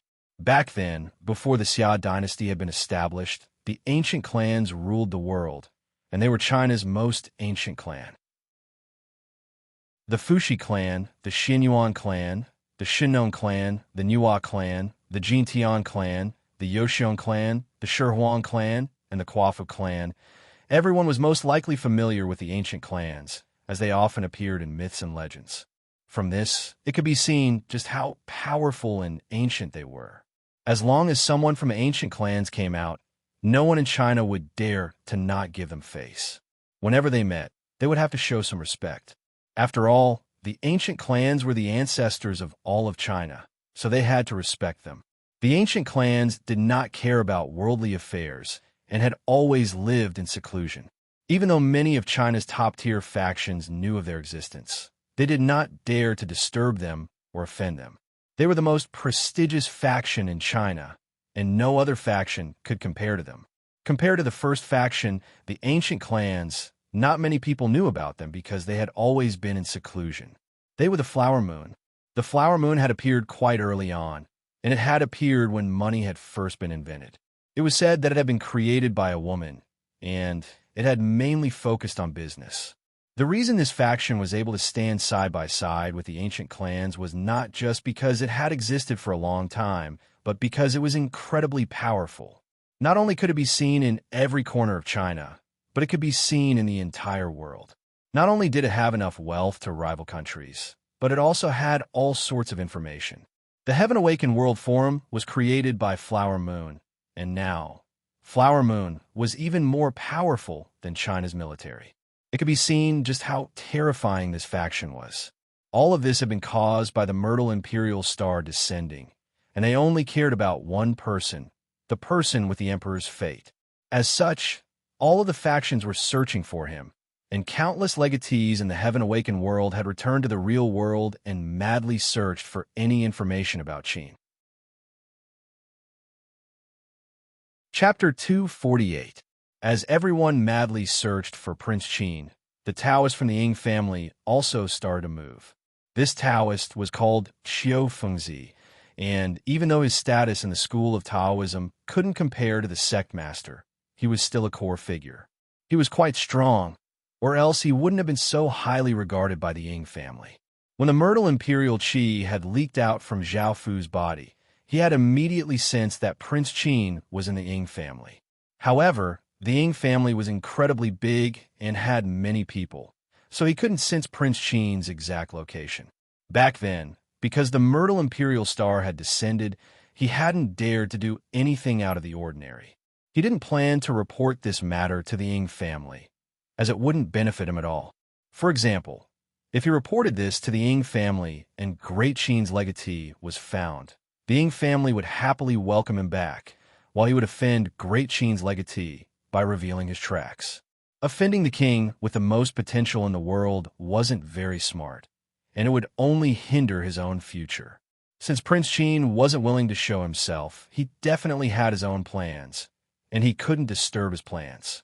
Right now, what he needed to do was to find Prince Qin without being discovered and join his faction. Thinking about how everyone was madly searching for him, and how he had found the mysterious Prince Qin, Xiao Fengzi couldn't help but feel excited. This was an opportunity that would greatly affect his fate. The Ying family suddenly became quite lively, and countless people congratulated him. The entire Ying family was immersed in joy, as someone who was truly qualified to be called a king had appeared in the Ying family. When the elders from the various branches heard about this, they couldn't stop smiling. Prince Qin had never disappointed them before, and now they only hoped that he would be able to return to Qin City as soon as possible. Li Wu, or Ying Wu's residence, also became quite lively. Countless upper-class figures congratulated him and tried to curry favor with him. Only the core figures of the Ying family knew Ying Wu's identity, and ordinary people from the Ying family thought that he was Prince Qin. As such, as soon as the Myrtle Imperial Star disappeared, they rushed to Ying Wu's residence. Ying Wu maintained a smile on his face, but his heart was terrifyingly gloomy. He's very clear about his identity as an imposter. The stronger the real Qin's imperial prince is, the more famous he is, and the more humiliating he feels to be an imposter. By now, Ying Wu had developed a trace of hatred towards Prince Qin, and he was enjoying everything that came with his status as Prince Qin. Those nobles who had once been arrogant lowered their heads and tried to curry favor with him, and even goddesses who had once been unattainable stripped naked and climbed into his bed. He definitely didn't want to lose his current status. This time, Yingxi had completely given up. She didn't want the position of Ying family anymore. She just wanted to develop her faction so that she would have the right to speak in the future. She wouldn't have to be a puppet that others could control. In a simple and unadorned hall, there were many old men with powerful auras sitting in the hall. Below them, there were many young men with extraordinary bearings kneeling on the ground. This group of young men was led by a handsome young man. Most people might not recognize this person, but he had a sword at his waist. The sword was completely golden, as if it was forged from gold. There were images of mountains, rivers, birds, and beasts on the sword, and it gave off a saintly aura. This sword was the Xianyuan sword. The young man was from a Xianyuan clan, and next to him was a woman who was as beautiful as a goddess and gave off a gentle aura. She was from a Nuwa clan, and on the other side was a kind-looking young man from the Shinnon clan. These young men were all representatives of the various clans.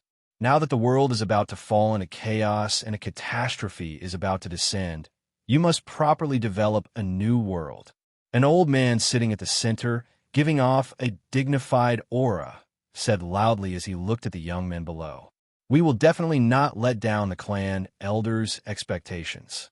The young men below all looked incredibly serious, but there was a trace of joy in their eyes.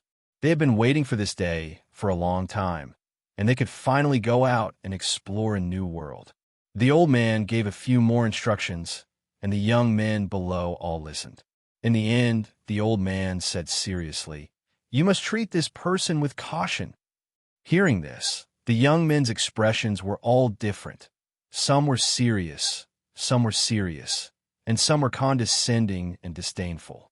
Following this, these people officially appeared in the real world. They would appear in the heaven-awakened world as well, and with their abilities and statuses, they would once again cause chaos in the world. Elsewhere, within a luxurious hall, there were 20 or so beautiful women sitting around a long table, including the superstar Su Yuyan. "Sisters, what do you think we should do in the future?"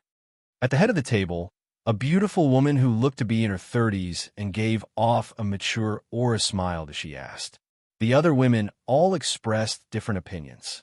Some people wanted to maintain the status quo and remain neutral. They wanted to focus on business and intelligence gathering and continue to develop in the heaven-awakened world. Some people were not satisfied. Flower Moon had lived like this for thousands of years, and they felt that they needed to change. Some people wanted to establish a Flower Moon empire, which was something that Flower Moon could do with its current strength. The woman at the head of the table looked over the women arguing and looked at Su Yuyan, who had not spoken this entire time. She asked, "Yuyan, what do you think?" Su Yuyan, who had her head lowered, came back to her senses and apologized. "Big sis, I was thinking about Prince Qin's matter. And didn't pay attention to what big sisters were saying." Hearing the words Prince Qin, everyone in the hall fell silent. If no one knew how dangerous Prince Qin was, they would be idiots. "What do you think about Prince Qin's matter then?" The woman at the head of the table asked as she maintained her smile. Su Yin's expression became serious as she said seriously, "Prince Qin gives me a very fearful feeling. If Flower Moon offends him, it's possible that we'll be uprooted. Whether it's establishing a kingdom or remaining neutral, I feel that he's incredibly important." These words caused some people to feel quite displeased, and some retorted, "Even though Prince Qin is terrifying, Flower Moon isn't weak at all." They felt that Su Yuyan's words were too much of a threat to Prince Qin. With Flower Moon's current strength, they don't have to fear anyone. Why would they care about Prince Qin? After hearing Su Yuyan and the other women's words, the woman at the head of the table sank into her thoughts. Back in the heaven-awakened world, Zhao Fu returned to the town of Qin.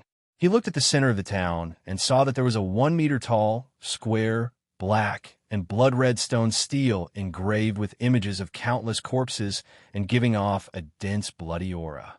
This stone stele was the chaotic world stone stele. Chapter 249. 1 war point could be exchanged for 2 gold coins. 2 war points could be exchanged for 200 normal materials. 3 war points could be exchanged for 300 normal equipment. 4 war points could be exchanged for 800 healing pills. And 5 war points could be exchanged for a basic teleportation formation research book. 10 war points could be exchanged for a normal city creation stone. And 11 war points could be exchanged for a normal village's stats. There were many things that could be exchanged for in the chaotic world stone stele, but because it was only a level 0 stone stele, it could only be exchanged for normal grade items. These items were not very attractive to Zhao Fu, but they were very tempting to ordinary people. If one could conquer a small village, they would receive 1 war point, which could be exchanged for 2 gold coins. 2 gold coins were equivalent to 20,000 copper coins, which was equivalent to 200,000 yuan in the real world. 200,000 yuan in the real world was enough to make people's eyes go green with greed. Moreover, this was only the bonus for conquering a village. The true value was the village itself, which included all sorts of resources, money, and people. The value of all of this could make people go crazy and attack the village at all costs. Leveling up a level 0 stone steel to a level 1 stone steel required 20 war points, and leveling up did not cost war points. After looking through the chaotic world stone steel, Zhao Fu went to the town hall to have a look. He found that the 12 metal colossi and imperial ruler seal had also received a lot of fate and had evolved, making Zhao Fu feel quite happy. The matter this time could be considered to have come to an end here. In the following days, Qin did not make any big movements, and his soldiers were once again split into teams and continued to conquer. The energy stone mine also began to be excavated. With the support of the massive energy stone mine, Qin's grade was no longer restricted. As long as there were corpses with high grade, they could instantly refine them and obtain grade orbs, which could be given to soldiers. As such, Qin's soldiers' grade greatly increased. Seeing that everything had been taken care of, Zhao Fu once again returned to the real world. After returning to the real world, Zhao Fu asked his bodyguard to bring some food back while he opened his computer and looked at the Heaven Awakened World Forum. Seeing that he had become the center of attention, Zhao Fu bitterly smiled. There was a top-tier financial group in the West that was willing to pay $50 billion to buy his location. The various powers are also scrambling to find out his whereabouts. Also, there were some big shots who publicly said that they wanted to meet him. Some female internet celebrities, in order to gain popularity, boldly confessed their love or posted a few mysterious photos, saying that they had an ambiguous relationship with him, creating some scandals, and so on. What made Zhao Fu the most speechless was that this guy, who was known as the #1 bewitching man in Thailand, had yet to give up. It was said that the last time he waited for him for a full 24 hours, he cried his heart out and almost jumped into the river. This time, he started a live broadcast again, waiting for him at the same spot, hoping to win his heart and never be separated until death. This left Zhao Fu speechless. As an ordinary person, even if Zhao Fu walked down the street, no one would give him a second glance. He had never thought that he would have such a day. In the past, if only he had a few million yuan in his life, he would be able to live a comfortable life. It was a pity that he could no longer return to that kind of life. Zhao Fu did not care too much about this, and what shocked Zhao Fu the most was that 2 large factions had appeared. The ancient clans had not disappeared and still existed. Zhao Fu had no idea that they still existed, as there was almost no information about them. This was because Zhao Fu's strength was limited in the real world, so he did not know about these things. It was said that someone had appeared with the Xianyuan sword, and the #1 sword of the 10 great swords had appeared, causing countless sword fanatics to go crazy. However, there was also news that someone had appeared with the Chiyu blade. Swords represented the path of kings, while sabers represented the path of tyranny.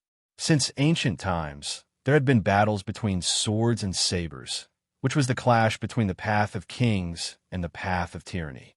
These battles had lasted for thousands of years. With the 10 great swords, there were also the 10 great sabers. 1. Chiyu blade. It was said that the demonic blade used by Chiyu contained an unparalleled demonic might.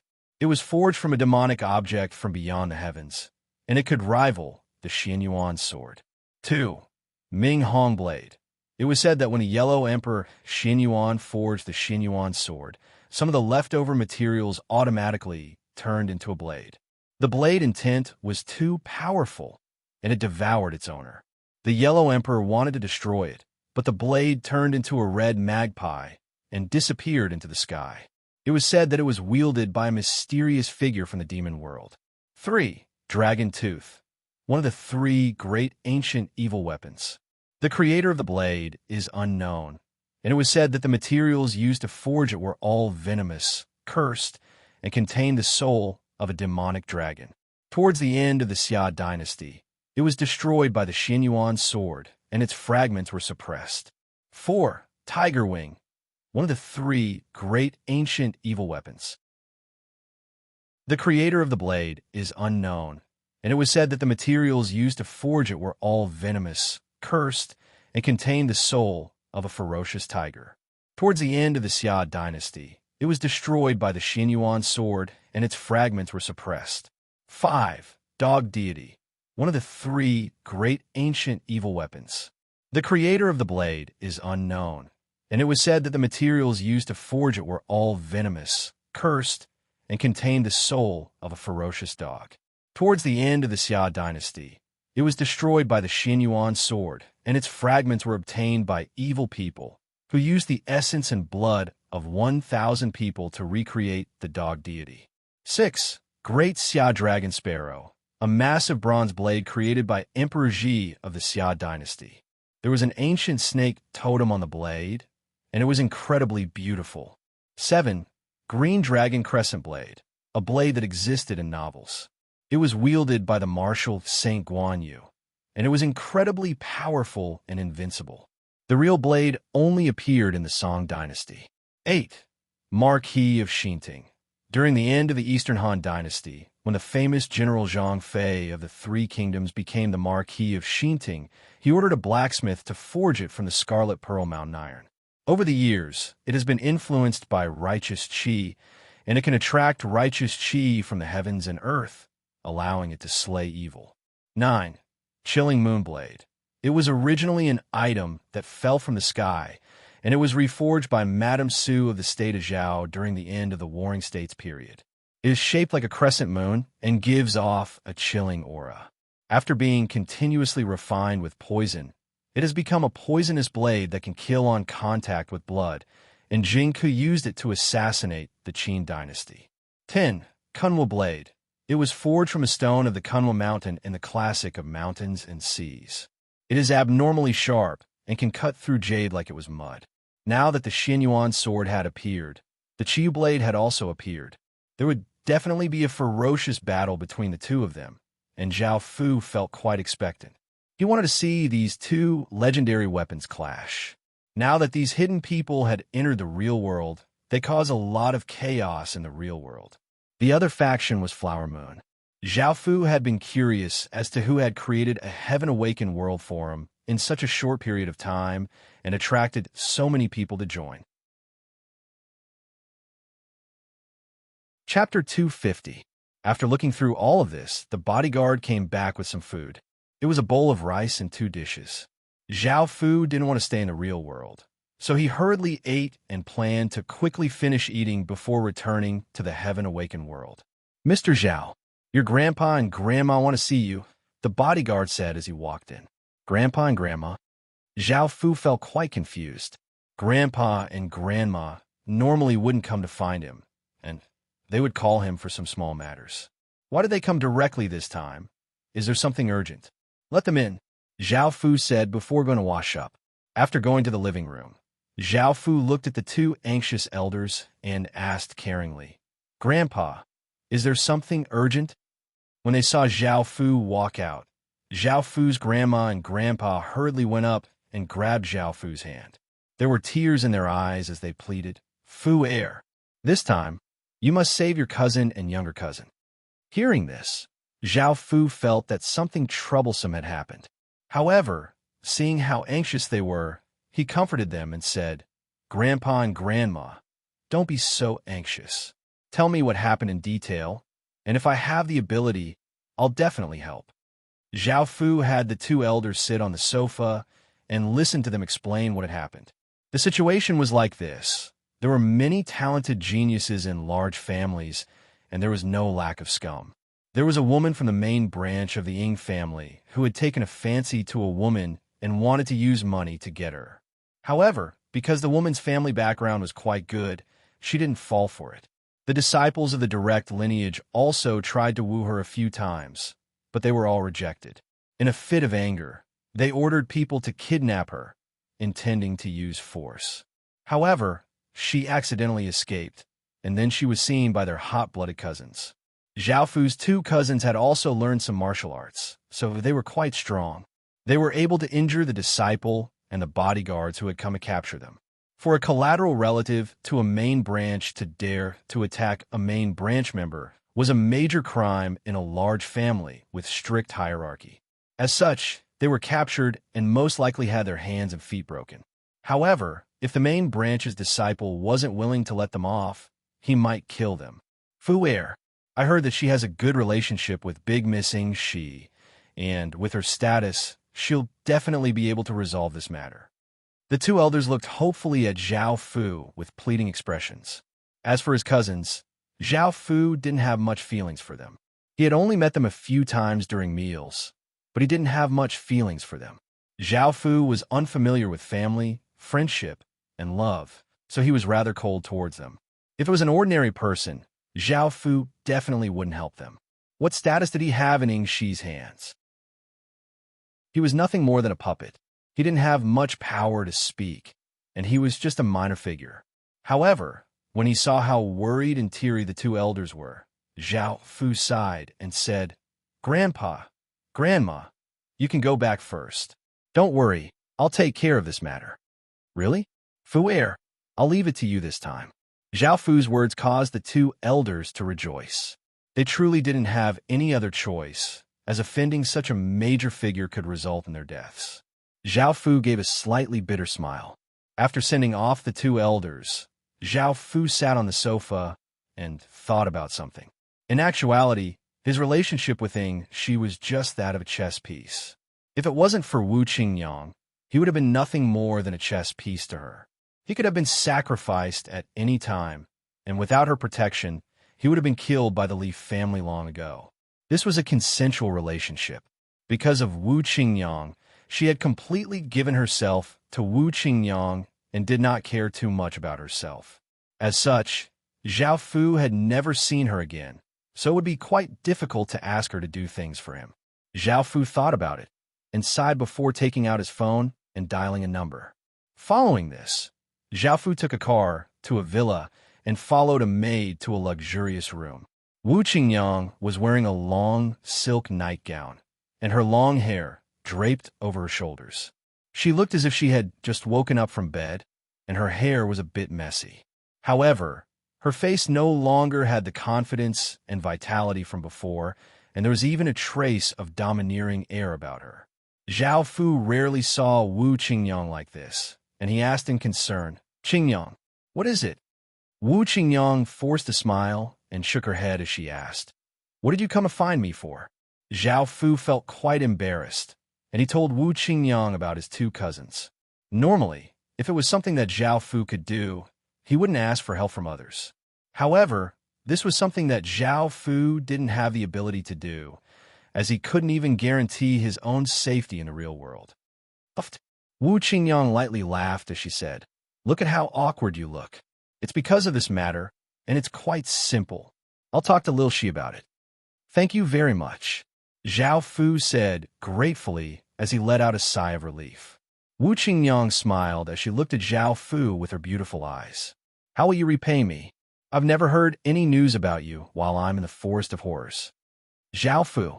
Wu Qingyang suddenly came over and stared at Zhao Fu as she said, "You're not lying to me, are you? Aren't you in the Forest of Horrors? What about the faction that you promised me to establish?" Zhao Fu looked quite awkward. He did remember this, but he hadn't done anything about it. "You haven't forgotten, right?" Wu Qingyang asked as she looked at Zhao Fu.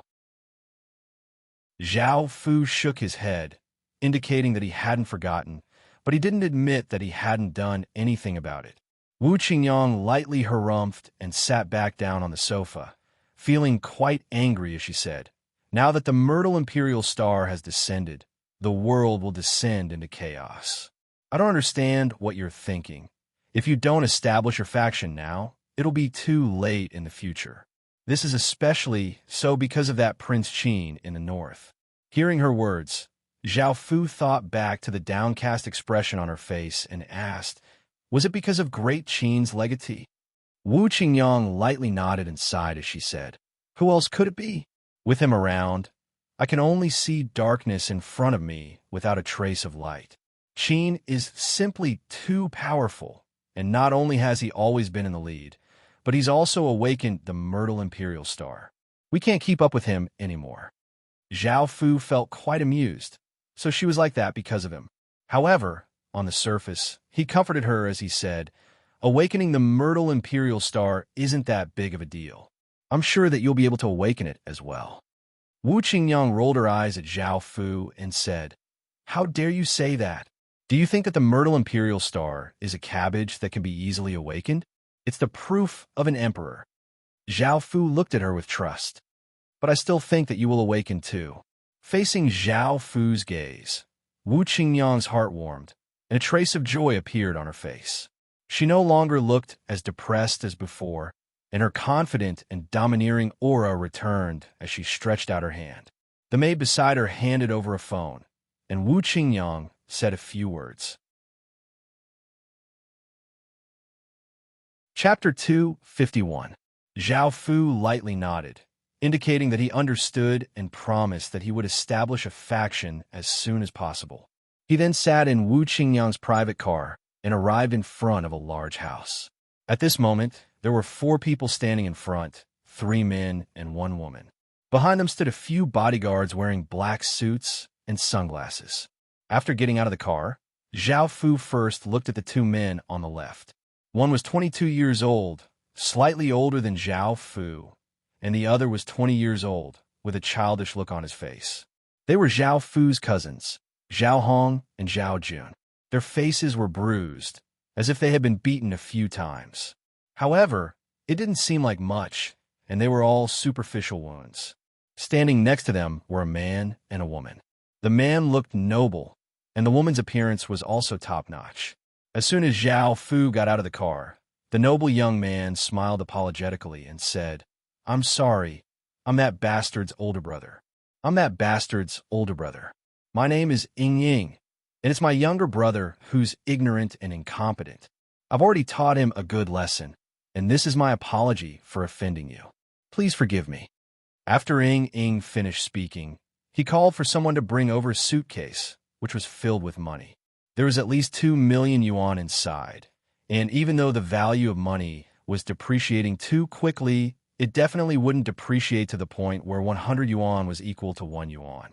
However, Zhao Fu didn't think much of it and flatly refused. No need. Zhao Fu didn't believe his nonsense. If he didn't have someone supporting him, the other party wouldn't even look at him. So how could he apologize? This was how a world where the strong were respected was supposed to be. Zhao Fu's gaze fell on Zhao Hong and Zhao Jun, and he said coldly, "Let's go." Towards Zhao Fu's cold attitude, the few of them were somewhat dissatisfied. Ying thought that he was a direct descendant of the Ying family, yet he was being looked down upon by a branch family member. However, he couldn't show it because the other party had a connection with Ying Shi, and with Ying Shi's identity, they didn't dare to offend her. Zhao Hong and Zhao Jun felt quite dissatisfied, but they couldn't do anything because it was Zhao Fu who had saved them. At the same time, they felt a bit ashamed that they had needed Zhao Fu to save them. Zhao Fu ignored them, and after speaking, he opened the car door and sat in the front passenger seat. Zhao Hong and Zhao Jun looked at Zhao Fu and didn't say anything. After all, Zhao Fu wasn't close to them, and it was already good that Zhao Fu had come to save them. Just as the 2 of them were about, Zhao Fu turned and looked at the woman and smiled as he said, "Zheng Jiao, do you want to come with us?" Zheng Jiao was the woman who had been captured. She looked around and didn't dare to stay here, so she could only embarrassingly get on the car, and the 3 of them sat in the back. They were, and they didn't, and they as, and they had they went. They as they, and they as they could they, and they and you, and could as. On the way, Zhao Fu did not say anything and looked out the window. The 3 people in the back chatted for a while and felt quite happy that nothing had happened. "Cousin, thank you for coming to save us." Zhao Hong was slightly older than Zhao Fu, and his skin was thicker than his brother Zhao Jun's. Zheng Jiao and Zhao Jun also said in a small voice, "Thank you." Zhao Fu turned and looked at them, and his tone wasn't as cold as before as he said, "No need, just remember this. Saving people is a good thing, but don't do things that you don't have the ability to do." These words caused Zheng Jiao to lower her head in shame. Zhao Hong and Zhao Jun were quite dissatisfied, but they couldn't say anything, and the atmosphere in the car became cold. "But I don't think I can stand it. If a woman doesn't help, she'll feel guilty for the rest of her life." Suddenly, Zhao Hong thought for a moment and said in a serious tone. Zhao Fu glanced at him before looking outside. Zhao Fu wanted to say, "As long as you take responsibility for your actions, you don't need anyone to save you next time." However, Zhao Fu held himself back. After all, they were family, and Zhao Fu didn't want to ruin their relationship. In actuality, Zhao Fu wasn't against saving people. If you had the power to save people, Zhao Fu wouldn't have any objections. However, if you didn't have the power to save people, not only would you harm yourself, but you would also implicate others. The car continued on until they arrived at the district where Zhao Fu's grandparents lived. At that moment, four people were anxiously waiting downstairs. One of them was Zhao Fu's grandparents, uncle, and auntie. When they saw that Zhao Hong and Zhao Jun had returned safely, they went over and hugged them worriedly, asking if they were injured or if there was anything wrong. Zhao Fu was like an outsider. Looking at this heartwarming scene, he didn't say anything and silently left by himself. By the time they came back to their senses and said that they wanted to thank Zhao Fu and cook a few dishes, they found that Zhao Fu had already left. After entering the Heaven Awakened world, Zhao Fu started to think about establishing a faction in the Forest of Horrors. This wasn't just to deal with Wu Qingyang. Zhao Fu also had his own considerations. Firstly, all of the factions in the Forest of Horrors would be cleared out. Otherwise, how would they be able to restore the Great Qin Empire? Moreover, the Forest of Horrors was Qin's home, so there couldn't be any accidents. As such, he would start to clear out the factions in the Forest of Horrors one by one. There were some things that did not require Qin to show himself. He could use his faction to slowly develop, and the two factions would merge to clear out the other factions. Players were a large part of the resources, so Zhao Fu couldn't waste them. Being part of this organization should be based on the players. As for the location of the faction, Zhao Fu thought about it and called out, "Wang Ergu, give me all information on the Forest of Horrors factions." "Yes, Your Highness." Wang Ergu obeyed and immediately left the room. Soon, he returned to Zhao Fu's room with a pile of documents. Looking at this pile of documents, Zhao Fu felt like his head was about to explode. At that moment, Wang Ergu smiled and said, "Your Highness, this lowly one knows a bit about the Forest of Horrors factions. I have a rough understanding of the situation in the Forest of Horrors. Do you want me to explain it to you?" Zhao Fu smiled.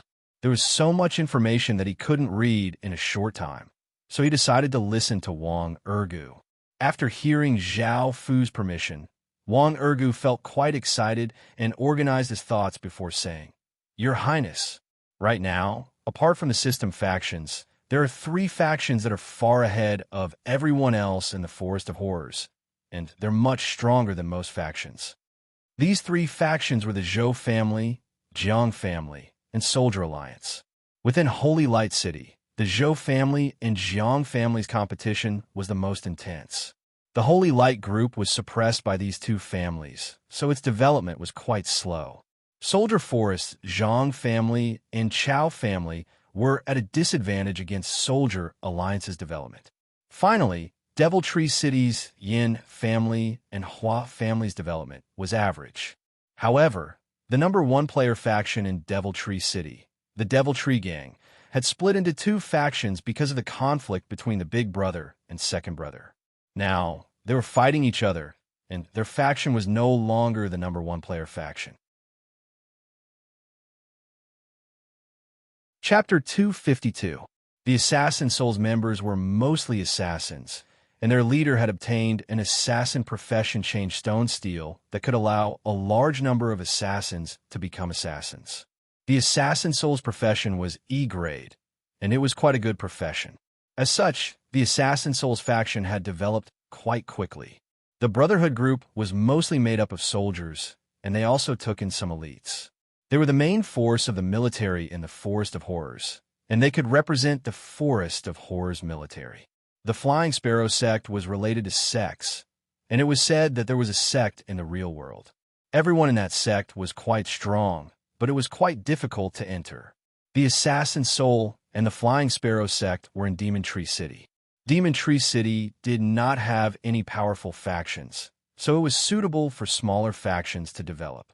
The Brotherhood group was in Soldier Alliance, and it was said that Soldier Forest City Lord gave preferential treatment to the righteous and kind-hearted factions. Zhao Fu had never thought that there would be so many changes in the Forest of Horrors. He had never thought that there would be so many changes in the Forest of Horrors. Some of the older factions had left, and some of the newer factions had joined. The competition was just that cruel. After hearing Wang Erga's words, Zhao Fu also wanted to establish his faction in Demon Tree City. After all, there were no large factions controlling it, so it was quite suitable for a faction to develop. Zhao Fu had already thought of a way to expand. After his faction developed, he would devour the smaller factions and become the largest faction in Demon Tree City.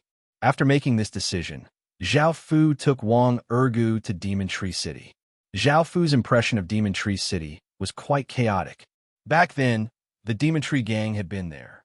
This gang was made up of hoodlums, and they were incredibly arrogant and unreasonable. Zhao Fu did not know how the Demon Tree gang had split up, but most of these factions had no future. After the Demon Tree gang split up, Demon Tree City's environment became slightly better. Zhao Fu went to the property that he had bought in Demon Tree City and started to recruit people. There were people in charge of this, so Zhao Fu did not have to do it himself. He stayed in the house and watched everything outside. Zhao Fu's conditions were quite good. Ordinary members received 2,000 copper coins per month, which was 20,000 in the real world. Elite members received 5,000 copper coins, which was 50,000 in the real world, and core members received 20,000 copper coins, which was 200,000 in the real world. As for Zhao Fu's faction, it was called Heaven's Choice. It was natural selection. Zhao Fu wanted to create such a faction that would definitely become stronger. Otherwise, it would be eliminated by the world. After Zhao Fu's recruitment board was put up, because the conditions were quite good, it attracted quite a few people. However, Zhao Fu found that most of the people who came were quite ordinary, and there wasn't a single person who was even slightly powerful. Zhao Fu thought about it. The faction had just been established, so how could there be any experts joining? Right now, what Heaven's Choice needed the most was fame. As long as they had enough fame, they would be able to attract experts to join them. Zhao Fu thought of the fastest way to increase their fame, and that was to go and challenge them. Whether it was in terms of popularity or topic of discussion, it was very attractive. As long as they heard that someone was challenging the dojo, a large crowd would gather to watch. After the dojo challenge, it would become a topic of conversation. This would undoubtedly increase Heaven's Choice's reputation. Firstly, Zhao Fu had to do this himself, as he was the leader. Only then would he be able to gather and attract more people. However, Zhao Fu looked at his black cloak. He had appeared quite often in the Forest of Horrors. If he walked out like this, many people would be able to tell that he was Zhao Xian, especially those who were familiar with him. However, Zhao Xian's position in everyone's hearts was that of a kingdom's legatee, and his identity was unfathomable. Zhao Fu did not want others to think that he was Zhao Xian, or else his identity would be exposed. When he thought about that, Zhao Fu hesitated and decided to reveal his appearance. On one hand, he could deal with Wu Qingyang, but on the other hand, if he continued to hide his appearance, it would cause unnecessary suspicion. Before, Zhao Fu had hidden his appearance because he was afraid that his identity would be revealed. If he was found in the real world, he wouldn't be able to protect himself at all, and he would be easily killed. However, if he revealed his appearance now, he would be hiding his identity as Qin's legatee. From now on, he was Zhao Fu, a student from the Ying family's collateral family. Even if he was found in the real world, they would only know that he was one of the Ying family's chess pieces, and no one would suspect him. After thinking about it, Zhao Fu made his decision and took off his black cloak. He revealed his waist-length black hair, white clothes, and a delicate and pretty face. He gave off a trace of elegance, nobility, and majesty, and gave off the aura of a leader. Zhao Fu's current appearance was much more attractive than in the real world. "Your Majesty, how did you—" When Wang Erge saw that Zhao Fu had revealed his appearance, he was incredibly shocked. He thought that the cloak had fallen off, and he instinctively wanted to help Zhao Fu put it back on. However, Zhao Fu smiled and cut him off, saying, "It's fine. I took it off myself." Hearing this, Wang Erge let out a sigh of relief and asked curiously, "Your Majesty, why did you reveal your appearance?" Zhao Fu didn't explain too much, and he only said, "You'll understand after this." Oh, Wang Erge felt quite confused, but he didn't dare to ask. Following this, Zhao Fu put the two swords at his waist back into his king's ring. These two swords were epic-grade weapons, and taking them out would be too eye-catching. Zhao Fu equipped a normal gold-grade sword and tied it to his waist before walking out. Dang! Zhao Fu stepped out of the door, and when his foot touched the ground, boom! An incomparably terrifying aura suddenly descended, weighing down on the countless people outside. The air seemed to freeze, and their bodies stiffened. They felt as if there was a massive boulder weighing down on them, and their legs trembled as cold sweat appeared on their faces. Suddenly, a voice sounded out in everyone's ears. Even though it wasn't very loud, everyone could hear it clearly because this voice seemed to be irresistible. "I am Heaven's Choice's master, and the reason I established this faction is to continuously become stronger. It's a survival of the fittest, and joining Heaven's Choice is very simple. As long as you can withstand my aura for 5 seconds, you'll be able to join Heaven's Choice and receive the treatment of a core member." Zhao Fu's words caused everyone to feel delighted. Core members don't even have to do anything, and they will receive $200,000 in the real world. How could they not be happy? They felt that they would definitely be able to withstand Zhao Fu's aura. After all, as long as they gritted their teeth and endured for 5 seconds, they would be able to do so. Some of the ordinary people gritted their teeth and mustered up all of their strength. Their faces were completely red, and they used all of their strength to resist this terrifying aura. Some of the people with higher cultivations were better off than the ordinary people. Under this powerful aura, they were still able to raise their heads and look around. "I see that no one has fallen. There are 3,000 or so people here. Could it be that they're all going to join Heaven's Choice and enjoy the treatment of core members? That's too simple." These people thought to themselves as they smirked.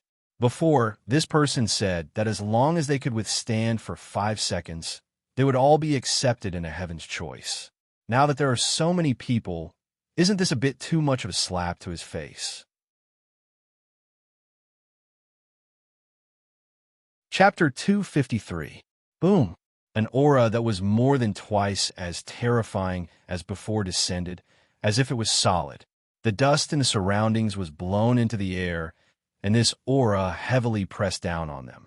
Those who had been bitterly enduring felt their legs go soft, and a large number of them fell to the ground. Some of the more powerful people were startled and realized that they had underestimated Zhao Fu's power. They immediately circulated their full power to resist Zhao Fu's aura. Time seemed to slow down. Even 5 seconds seemed to have become so long. The remaining people bitterly endured under Zhao Fu's powerful aura. Bean-sized beads of sweat appeared on their bodies. Facing the current aura, it was somewhat taxing for them. However, an even more powerful aura descended, heavily pressing down on their bodies. They were unable to bear this power, and they all fell to the ground. In the end, there were only 5 people left standing. These 5 people's cultivations were all above stage 1, and they were definitely powerful people among ordinary people. Of the 5, there were 4 men and 1 woman, and they were all relatively young. Under Zhao Fu's powerful aura, they were able to endure with great difficulty. However, in the next moment, an even more powerful aura pressed down on their bodies like a massive, invisible boulder.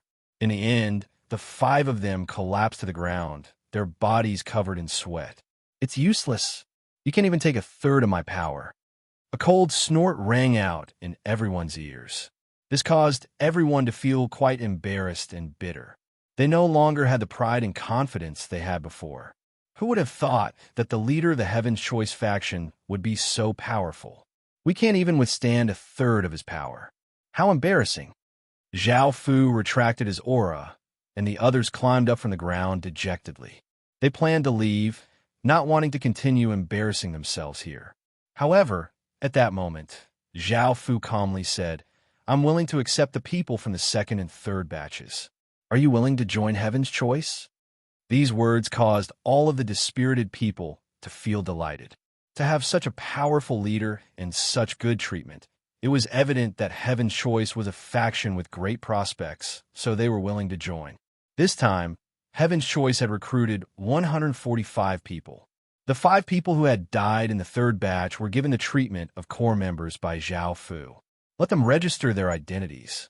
Wang Ergu came to Zhao Fu's side and smiled as he reported, "Young master, it's all taken care of." Zhao Fu had asked Wang Ergu to make some arrangements. After all, challenging a dojo was a private fight. It had a huge impact. How could they not inform the officials? This time, they had received tacit approval to challenge Demonic Tree City, but there were prerequisites. They couldn't harm the natives of Demonic Tree City or cause any major damage. It would be best if they chose some evil faction that the government couldn't deal with directly. Therefore, this time, Zhao Fu would not be punished by Demon Tree City. Instead, it might be rewarded. "Assemble." Zhao Fu stood in front and shouted. The 100 or so people who had just joined Heaven's Choice immediately surrounded Zhao Fu. They didn't know what was going on. Today, this is the first day Heaven's Choice was created, and it is also a historic day. We must leave something behind. I see that Demon Tree City has been in chaos for a long time, and now is the time to restore some peace. Are you all willing to go with me? The people below could tell that Zhao Fu wanted to cause trouble, and some of them became excited, wanting to go with Zhao Fu. However, some people hesitated and didn't want to go. After all, if they caused trouble in a main city, they would be punished by the government. They just wanted to be treated well by Heaven's Choice and didn't want to fight and kill. Zhao Fu stood at the front and could tell what was going on, so he said in a loud voice, "This time, I'm going to continuously challenge other factions. There might be bloody battles, and you might all die. In the future, I'll have countless enemies, big and small. So if you want to leave, do it now. After all, Heaven's Choice isn't a faction that's content." These words caused 40 or so people to leave, leaving behind 108 people. None of the 5 core members left, making Zhao Fu feel quite surprised. "Are you sure? The path ahead is very bloody and cruel, but this is Heaven's Choice's path." Zhao Fu once again yelled. Zhao Fu didn't want these people to continue staying in Heaven's Choice. There was no point in having such people. "I'm sure." Some people yelled, while others earnestly nodded. Seeing this, Zhao Fu took out 100 or so pieces of blue-grade equipment from his king's ring, and 5 pieces of silver-grade equipment were given out, delighting everyone. They had never thought that Zhao Fu would be able to take out so much good equipment, and Zhao Fu's identity became more and more mysterious. However, from Zhao Fu's aura, they could tell that Zhao Fu definitely wasn't an ordinary person. With so much good equipment, the people who had left before felt quite regretful. Zhao Fu led his group of people and aggressively walked onto the street. Seeing this, the surrounding people all made way for them, feeling that something big was about to happen. Many people followed behind Zhao Fu to see what was going on. "Ergu, Heaven's Choice is here. Are there any other factions nearby?" Zhao Fu asked Wang Ergu as he walked in front. Wang Ergu thought for a moment before replying, "Young master, there's a small faction not too far away." "There's a small faction not too far away. I'll take you there." Zhao Fu nodded and followed Wang Ergu to a large courtyard. There were a few ruffian-looking young men standing guard at the entrance, chatting about vulgar things such as whose wife had a good figure and who wanted to do her, or which woman had a good body and was coquettish. "Young master, this is the Azure Snake Gang, and they have around 500 people. Most of them are ruffians, and their strength is not to be underestimated. Wang Ergo brought Zhao Fu here and gave him some information about the factions here. Seeing Zhao Fu bring so many people to the Azure Snake Gang, the young men standing guard felt quite nervous, but they weren't afraid. After all, there were only 100 or so people in front of them, while the Azure Snake Gang had 500 people, which was many times their number. As such, they weren't afraid at all. "Who are you? Why have you come to the Azure Snake Gang?" A member of the Azure Snake Gang walked over. Because he was used to speaking like this, he had an arrogant air about him. Zhao Fu didn't like this sort of attitude, and he coldly looked at this member of the Azure Snake Gang. He waved his hand, and a sword light flashed. Pooh! A long gash appeared on the Azure Snake Gang member's chest, and blood flowed out. The young man looked quite confused, as he hadn't expected Zhao Fu to directly kill him. He immediately fell to the ground and died. As a member of the Heaven's Choice faction, Zhao Fu gulped and looked quite shocked. Even though that person's tone was quite disgusting, he hadn't expected Zhao Fu to kill him so decisively. Chapter 254. These people were so scared that they picked up the duel invitation and ran back into the courtyard. Following this, a sinister-looking middle-aged man brought a large group of people and rushed out, looking at Zhao Fu with an unkind gaze as he said, "Brat, you dare to come to my Azure Snake Gang and challenge me?" Zhao Fu glanced at the middle-aged man and ignored his words, and he said calmly, "Are you going to submit, or are you going to die?" The middle-aged man's expression became savage. He had been looked down upon like this.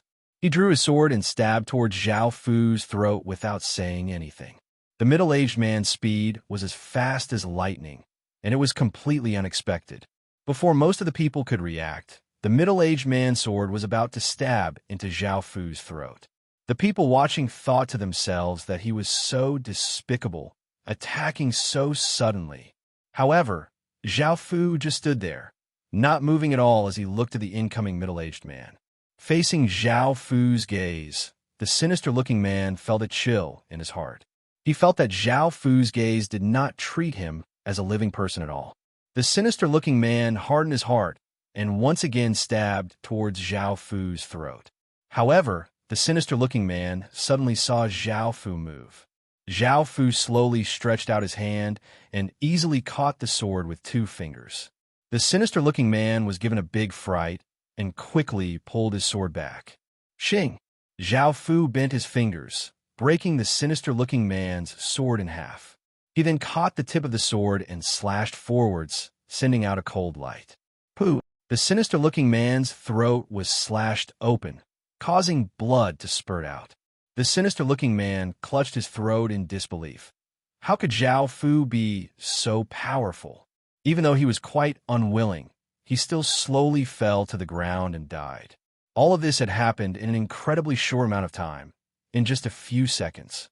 They watched as Zhao Fu killed the sinister-looking man in a single move. Heaven's Choice's people were all quite shocked.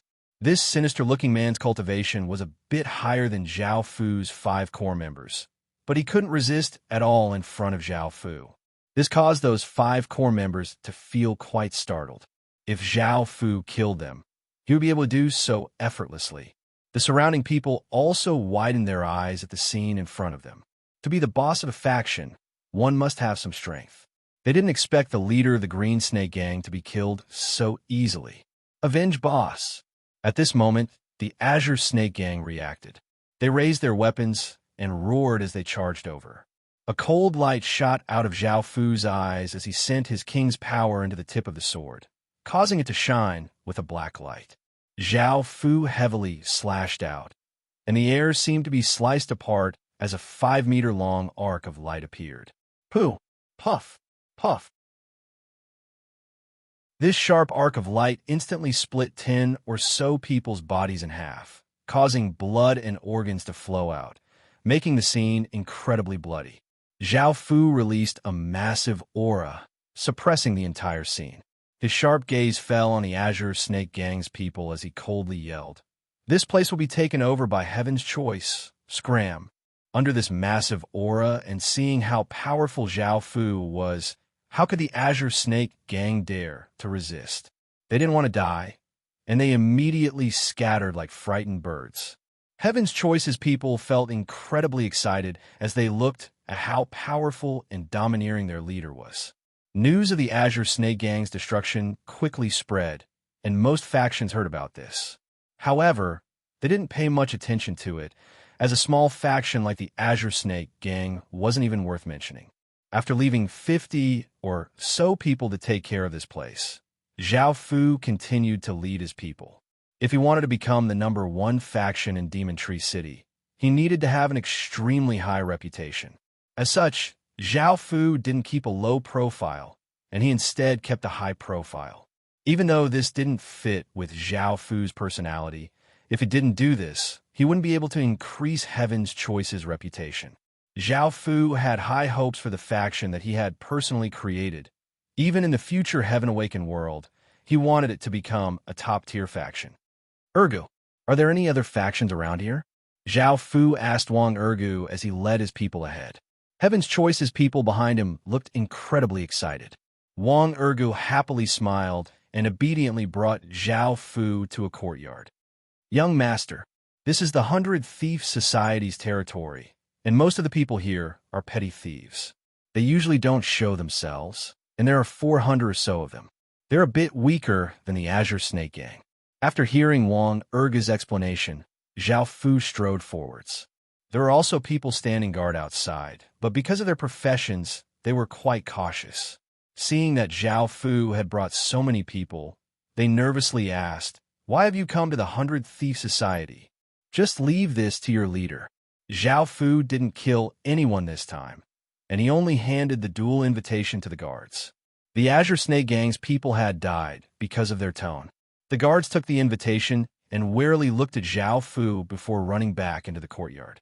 Following this, a vulgar-looking young man walked out with his people. "You want to fight? You want the 100 Thief Society to submit to you?" The vulgar-looking young man coldly harumphed as he looked at Zhao Fu. Zhao Fu calmly nodded. "You're looking down on the 100 Thief Society too much. Brothers, let's go. They're outnumbered. Let's show them our power." The vulgar-looking young man roared. The other members of the 100 Thief Society immediately took out their daggers or knives and rushed at Zhao Fu's people. Zhao Fu was looking down on them too much. However, what they didn't know was that compared to the Azure Snake Gang, Zhao Fu was already giving them a lot of face. The vulgar-looking young man and 2 of the society's experts took out their daggers and rushed at Zhao Fu, wanting to team up and kill Zhao Fu. Seeing this, Zhao Fu stood there and gave a trace of a smile, but it contained a trace of coldness. The first person rushed at Zhao Fu from the side, and the knife in his hand gave off a cold light as he slashed towards the back of Zhao Fu's neck. Zhao Fu circulated his king's power and punched out, hitting that person's chest. The sound of bones breaking could be heard as that person coughed up a mouthful of blood and flew backwards. The other person rushed towards Zhao Fu's other side, and the dagger in his hand slashed towards Zhao Fu's throat. Zhao Fu clenched his other fist and punched out, sending that person flying. At that moment, the vulgar-looking young man's figure suddenly appeared in front of Zhao Fu. He had been using his 2 subordinates to attack first before looking for a good opportunity because he had a sure kill technique. The vulgar-looking young man's figure appeared in front of Zhao Fu and seemed to split into multiple clones that attacked Zhao Fu from different directions. The vulgar-looking young man was quite confident in this technique, and seeing that his dagger was about to stab into Zhao Fu's chest, he rejoiced. However, his throat was suddenly grabbed by a hand, and the vulgar-looking young man looked quite confused as he looked up at Zhao Fu. Crack! Chapter 255. On the other side, the 100 Thief Society and Zhao Fu's Heaven's Choice were fighting. At that moment, a powerful aura weighed down on their bodies, causing their bodies to freeze.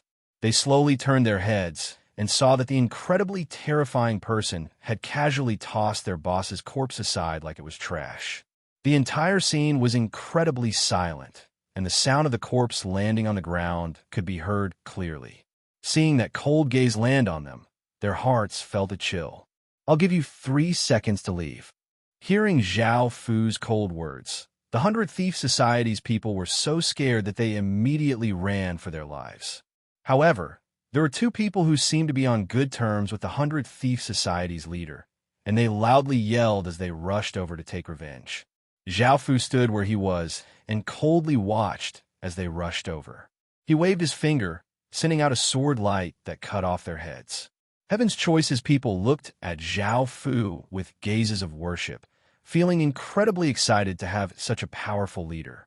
News of the 100 Thief Society's destruction quickly spread, and adding on the matter with the Azure Snake Gang, everyone couldn't help but pay attention to Heaven's Choice.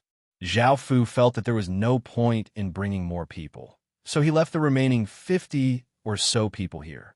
As for the 5 core members, Zhao Fu took them with him to see if there was any value in nurturing them. Right now, it was only because of their cultivation that he had made them core members. However, Zhao Fu didn't truly treat them as core members because apart from strength, core members also needed loyalty. Zhao Fu didn't even remember the names of these 5 people. Zhao Fu continued onwards with them.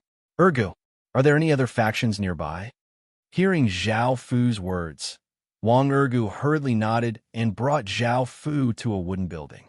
"Young master, this is a very ordinary faction without anything special about it. It's called Starcliff and has roughly 200 people." Zhao Fu brought his people to the door. There were only 200 people, and Zhao Fu could not be bothered to issue a duel. He directly exploded out with a powerful aura, scaring everyone out of the wooden building. Zhao Fu glanced at the people who had run out and found a familiar face. It was a dark-skinned, honest-looking young man called Nyogu. Back when Zhao Fu was not in the real world, he had been studying and working at the same time. He was one of Zhao Fu's former colleagues. "Zhao Fu!" Nyogu looked at Zhao Fu in shock. It had only been a few months, but Zhao Fu seemed to have become a completely different person. He could not believe it and asked in a tone of certainty. Zhao Fu nodded helplessly. Revealing his appearance was a bit troublesome. Those who knew him before would recognize him. Nyogu foolishly laughed and looked at the terrified people around him. He stretched out his hand and said in a loud voice, "We're all on the same side, so don't be afraid. He's Zhao Fu, my friend."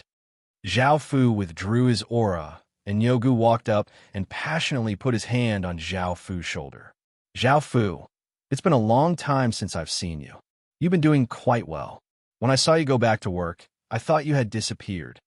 When Wang Ergu saw Nyogu put his hand on Zhao Fu's shoulder, he was given a big fright. He had never seen anyone who dared to do such a thing before, and anyone who dared to do such a thing would have long since died. However, since Your Majesty didn't say anything, he couldn't say anything. Hearing Nyogu's words, Zhao Fu nodded and replied, "Some things happened." He then turned to look at the people from Starcliff and asked, "This faction?" Nyogu embarrassedly replied, "It was established by me and a few friends. We don't have any power or funds, so we haven't been doing very well." Zhao Fu looked at the people from Starcliff and gave some conditions for them to join Heaven's Choice. Of course, they could only be ordinary members. Nyogu and the others were quite delighted and agreed, because Zhao Fu's conditions were quite good. Nyogu was quite shocked by Zhao Fu's current strength, and he kept pestering Zhao Fu about how he wanted to become rich with him. Zhao Fu felt quite speechless and decided to take him with him. They continued to clear out the regions around Heaven's Choice, destroying 8 factions in total. These were only some of the smaller factions, and the more powerful factions all had their own villages, unlike these people who still had to rely on system main cities. The fact that Heaven's Choice had destroyed 8 factions shocked all of the factions in Demon Tree City, and they all felt quite wary. After all, Heaven's Choice's sudden rise could not be underestimated. Right now, the hottest topic in Demon Tree City was Heaven's Choice. Many people were watching the show, and they exaggerated how domineering Zhao Fu had been in destroying factions by himself. This caused countless people to sigh in amazement, and Heaven's Choice's name resounded throughout Demon Tree City. As Heaven's Choice became more and more famous, many talented people joined Heaven's Choice. Just like that, Zhao Fu took in 5,000 people, and in just a single day, he had turned Heaven's Choice into a mid-tier faction. The speed at which it developed shocked countless people. Even the large factions in Holy Light City and Soldier Forest heard about Heaven's Choice's sudden rise. At the same time, they felt quite curious about Zhao Fu's sudden appearance and started to investigate him. How could such a powerful person suddenly appear? And he even has a large amount of funds. Information about Zhao Fu was quickly found out by many factions, and they couldn't help but admire these factions' abilities. When they found out that Zhao Fu had the Ying family's backing, all of the factions became quite serious. In fact, some factions even felt quite afraid. They're not afraid of the Ying family extending their hands here, but they're afraid of the Ying family's legatee Qin. I heard that legatee Qin is in East Green, which is next to the Forest of Horrors. Could it be that Zhao Fu has paved the way for legatee Qin? Now that they thought about facing legatee Qin, even ordinary nation factions would feel afraid, let alone ordinary families like theirs. What should we do? What should we do? Legatee Qin's threat made them feel incredibly anxious, but in the end, there was nothing they could do. In front of legatee Qin, everything seemed to be useless. Unless they had nation armaments, only then would they be able to contend against him. However, none of them had nation armaments. In the end, they could only take things one day at a time. At the same time, they understood why Zhao Fu was so powerful and had so much money. With the support of such a powerful Ying family, there was nothing strange about this. Many factions expressed a friendly attitude towards Heaven's Choice. From how they saw it, after legatee Qin devoured East Green and made a move against the Forest of Horrors, if they couldn't resist legatee Qin, they could only choose to submit to legatee Qin. When that happened, Zhao Fu became incredibly important. After all, Zhao Fu was part of the Ying family and had paved the way for legatee Qin. Legatee Qin would most likely take a liking to Zhao Fu, and if they relied on Zhao Fu to put in a few good words for legatee Qin, they would be able to obtain massive benefits. It was said that Qin was incredibly bloodthirsty, and if he was unhappy, he might slaughter them all. As such, they could only rely on Zhao Fu to survive. Chapter 256. Wu Qingyang had also received news about Zhao Fu, and seeing how Heaven's Choice had risen in just a single day, she happily smiled. She hadn't misjudged him. Wu Qingyang didn't care too much about Zhao Fu's strength and wealth, as she knew that Zhao Fu had some secrets. However, she wouldn't ask about them, as doing so would make her feel disgusted. Now that Zhao Fu had such strength, he would be of great help to her in the future. The only thing she was worried about was legatee Qin. If legatee Qin appeared in East Green, everyone in the regions around him would be in danger. Right now, she could only hope that the no-fly zones would disappear and that the various regions would be able to teleport to the system main cities. Only then would Zhao Fu be able to bring all of his factions to her.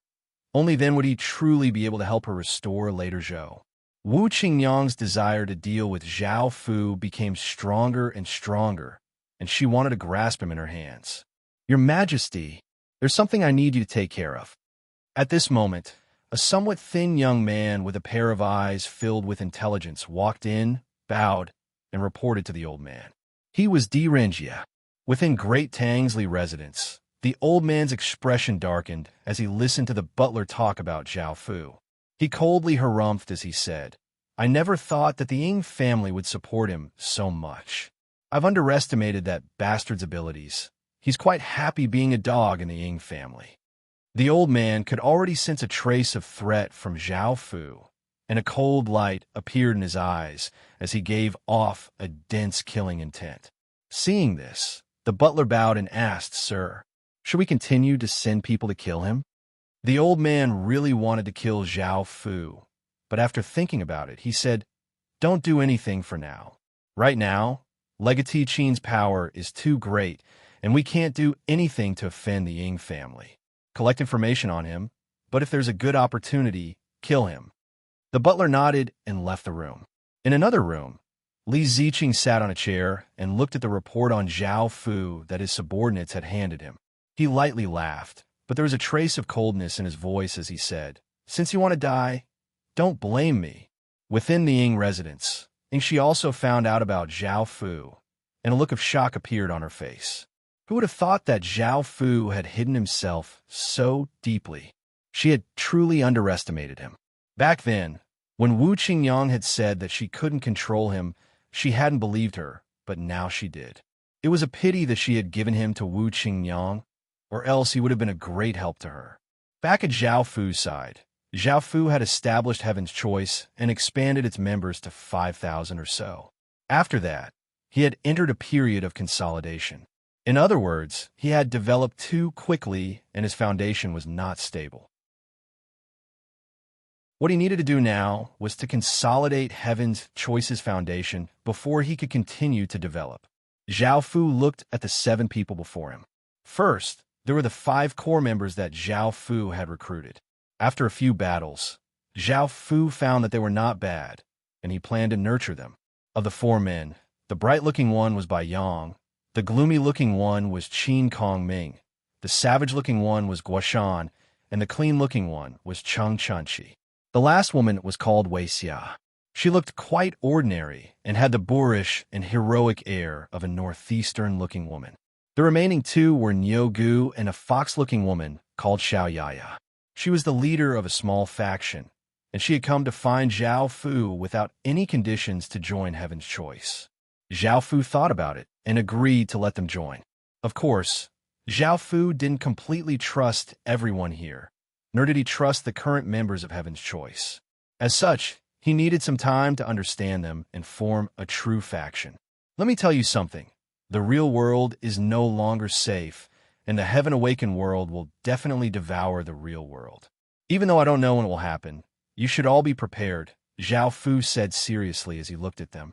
This wasn't a big deal, as most large families and factions already knew about it. However, these low-level people were still quite shocked. Bai Yang said in disbelief, "Leader, I know that there's a lot of news on the internet about the end of the world, but experts say that it's all fake. Don't believe it. The government has confirmed it, and it's impossible." The others nodded and looked at Zhao Fu in unison. Hearing his words, Zhao Fu could not help but laugh. "You still don't know the truth of this world? That's just to stabilize the real world and avoid chaos. Countless families already know about it, but only you people are still hidden." After hearing what Zhao Fu had to say, everyone could sense the changes in the real world. Money continuously depreciated, and the various large corporations quickly threw out all sorts of resources to exchange for things in the Heaven Awakened world. They were not stupid, and they had long since become wary of these changes. Now that they heard what Zhao Fu had to say, they understood. "Damn it, I can't believe you're messing with us about something so important." Nyogu yelled angrily. Everyone else felt the same way, as this was a matter of life and death. If the Heaven Awakened world devoured the real world, they would be so unprepared that they wouldn't even know how they died. How could they not be angry? I'm now a member of the Ying family, and with the Ying family support, Heaven's Choice's development will be incredibly fast. You most likely don't have the power to protect yourselves in the real world, so you can come to the Ying family's territory. Your safety will be guaranteed by the Ying family. At that moment, Zhao Fu tossed out another big piece of news. "What? Leader, you're from the Ying family?" Everyone else looked incredibly shocked. They didn't even dare to think about joining a faction like the Ying family. At the same time, they understood why Zhao Fu was so powerful and had so much money.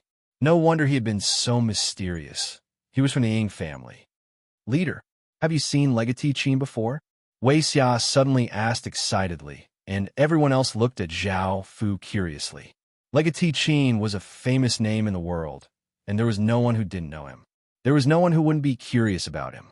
Hearing this, Zhao Fu inwardly laughed. He knew that they were asking if he had seen that imposter. Zhao Fu thought about it and nodded. Everyone immediately asked about this and that, and Zhao Fu gave a simple explanation. Everyone looked quite satisfied, and Wei Xia sighed and said, When will I be able to see him with my own eyes?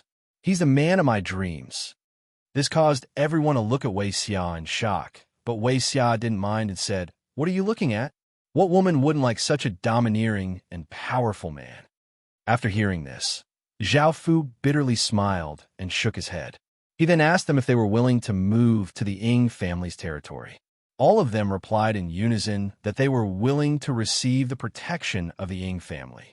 This was something that they had always wanted, but were unable to obtain, so how could they refuse? As for why Zhao Fu didn't have the power to protect them, he could only rely on Wu Qingyang. There were two main reasons why Zhao Fu wanted them to move to the Ying family.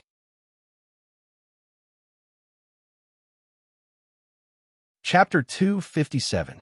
Firstly, Zhao Fu wanted to protect them. No matter how powerful they were in the Heaven-Awakened world, in the real world, they were just ordinary people. They could be easily crushed by anyone, and this was especially so for the large families. Ordinary people could not compare to the large families, and if they harmed their interests, they could be killed at will.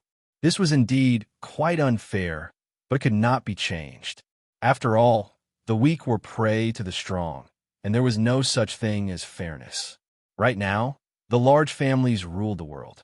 Perhaps after the Heaven-Awakened world devoured the real world, only ordinary people would be able to resist the large families without the restrictions of the real world.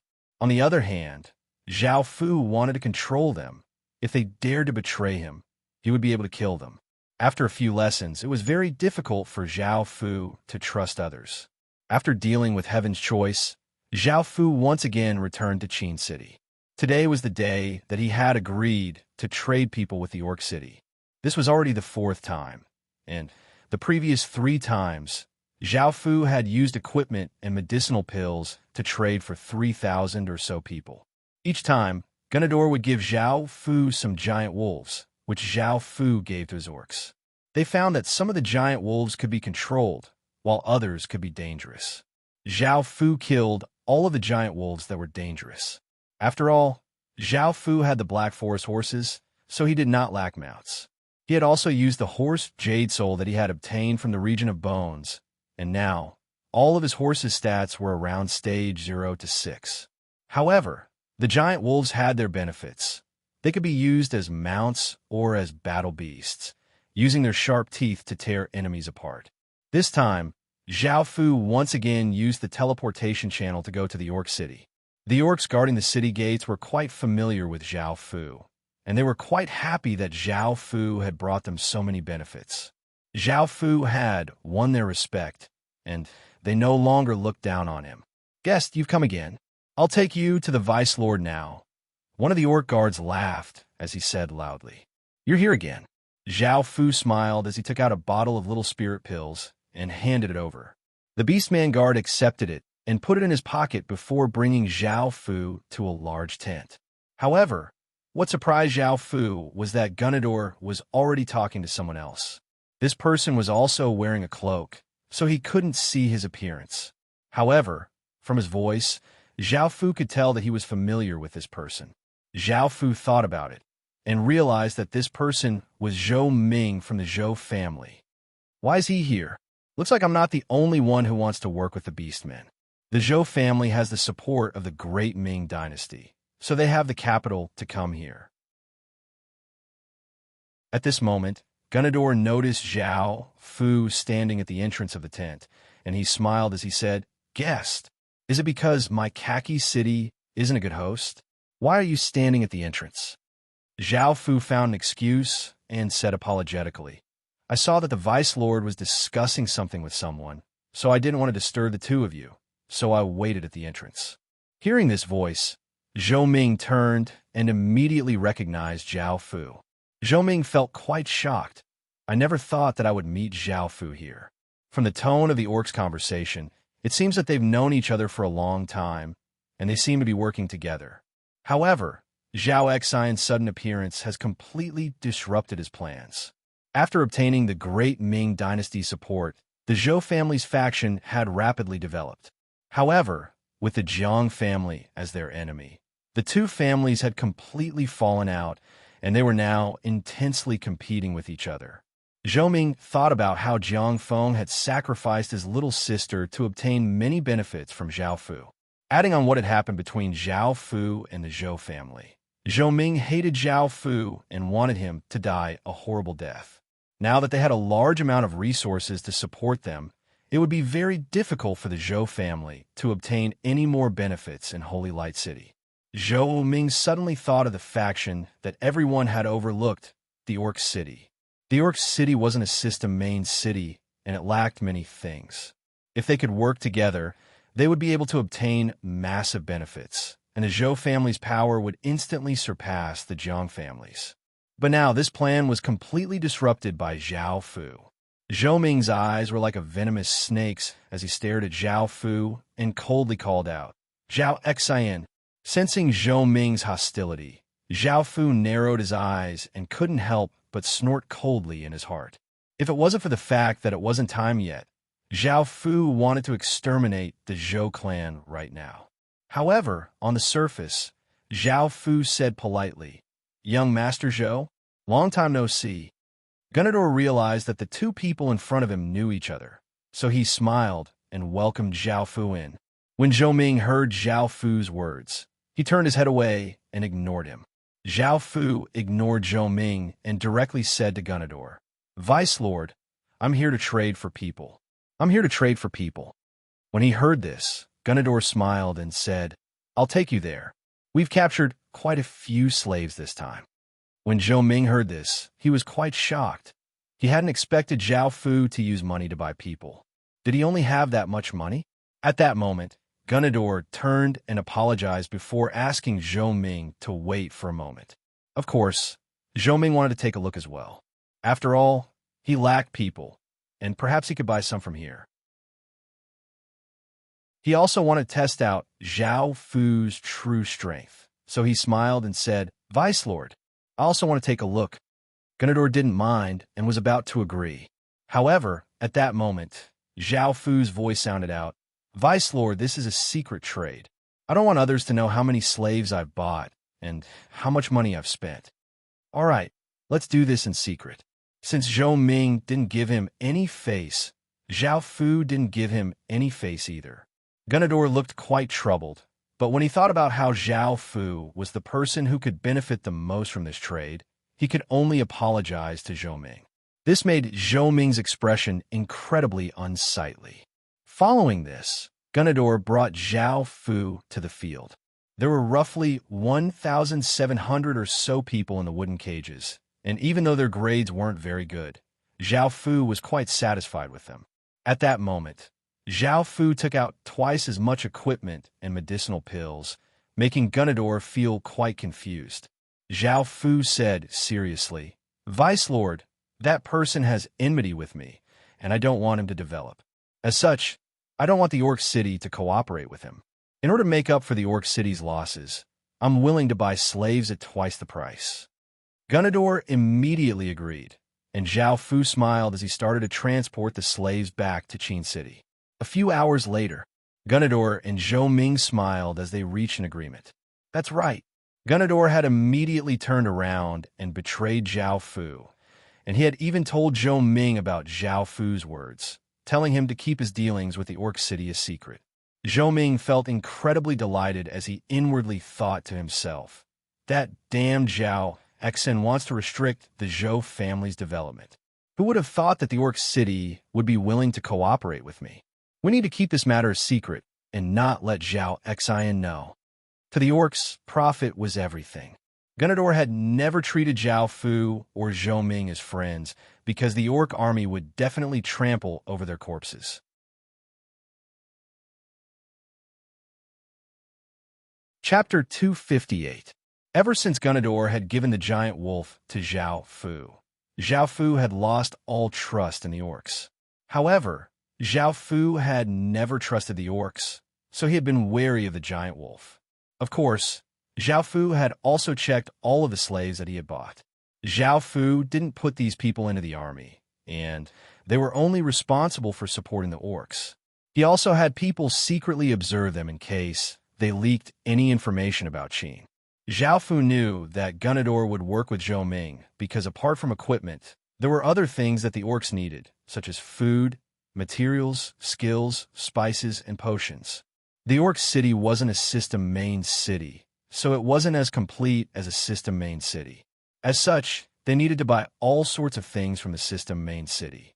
Zhao Fu had thought about this before, and he knew that there would be a lot of profit. However, Zhao Fu didn't do this because Zhao Fu didn't lack money, and Zhao Fu didn't want the orcs to develop too quickly. As such, he didn't want to work with the orcs. Since Zhao Fu didn't trust the orcs at all, he definitely had another reason for buying slaves at twice the price. He wanted to openly give the shatter steel iron equipment and hidden evil medicinal pills to the orcs. Most of these were medicinal pills that Zhao Fu gave the orcs.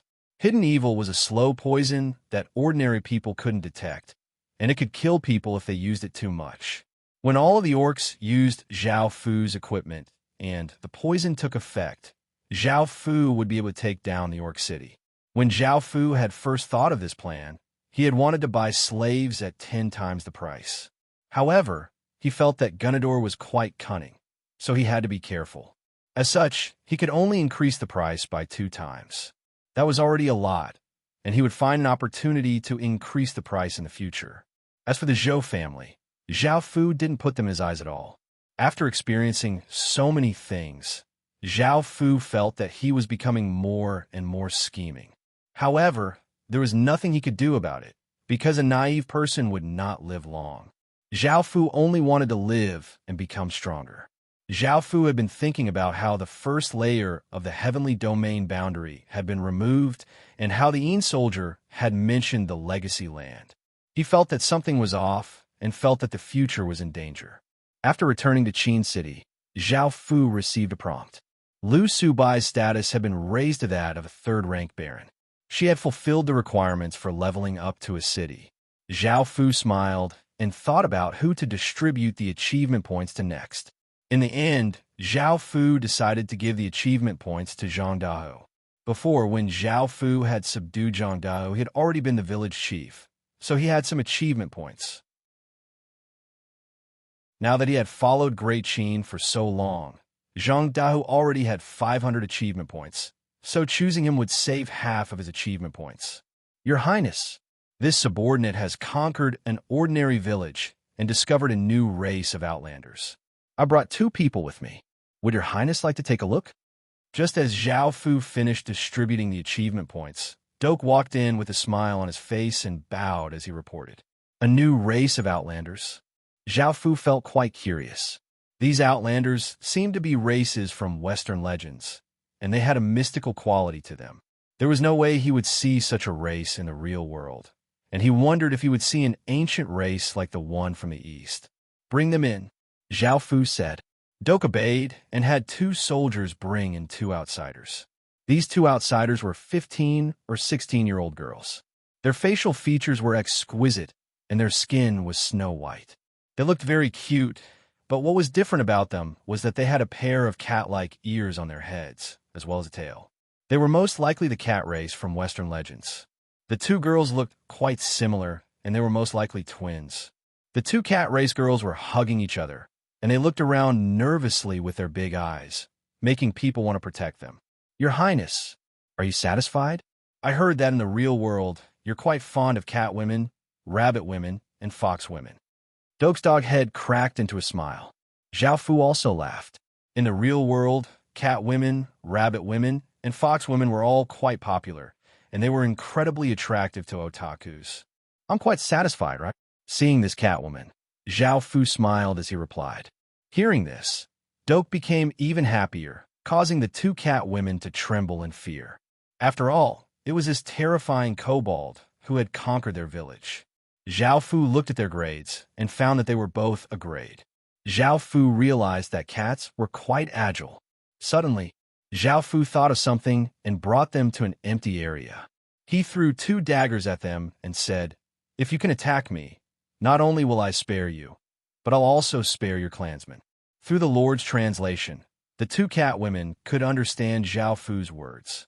However, after looking at each other, they were too afraid to attack. Zhao Fu could only pretend to be filled with killing intent as he said coldly, If you 2 don't attack, I'll give the order to kill you and your entire clan." Hearing Zhao Fu's terrifying words, the two cat women's eyes welled up with tears, looking quite pitiful. "What? Do you want to die?" Zhao Fu's expression became cold. This gave the two cat women a fright, and they immediately picked up the daggers from the ground. Their bodies trembled, but they did not dare to attack. If they injured the other party, they could die, but if they did not attack, they would also die. With this dilemma, they looked at Zhao Fu. "Hurry up!" Zhao Fu frowned and called out. In the end, the two cat women chose to attack. They moved to the left and right and attacked Zhao Fu. As expected of cat women, they were incredibly fast, and their footsteps were incredibly light, making almost no sound. Very quickly, one of the cat women appeared on Zhao Fu's right and was about to attack when Zhao Fu stretched out his right hand and grabbed her by the throat, lifting her up. "Big sis!" The other cat woman cried out and also rushed at Zhao Fu. However, just as she got close to Zhao Fu's left hand shot out like a phantom and grabbed her by the throat, lifting her up as well. Doke stood by the side and watched on without any worry. He knew that this would happen. Zhao Fu looked at the two cat women and felt quite satisfied. However, the two cat women thought that Zhao Fu was going to kill them, and they were so scared that tears started to flow out of their eyes. "You pass." At that moment, Zhao Fu put down the two cat women and gave a pleased smile. The two cat women's faces were covered in tears and felt quite confused. They did not understand what Zhao Fu meant, but Zhao Fu took out the battle equipment set and handed them to them.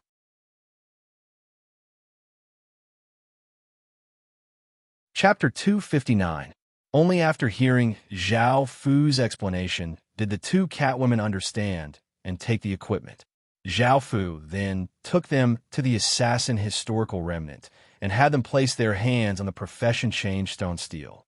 As expected, they successfully became assassins. Come to think of it, in this assassin historical remnant, Zhao Fu had only cleared the second and third levels and unlocked the A grade and S grade assassin professions.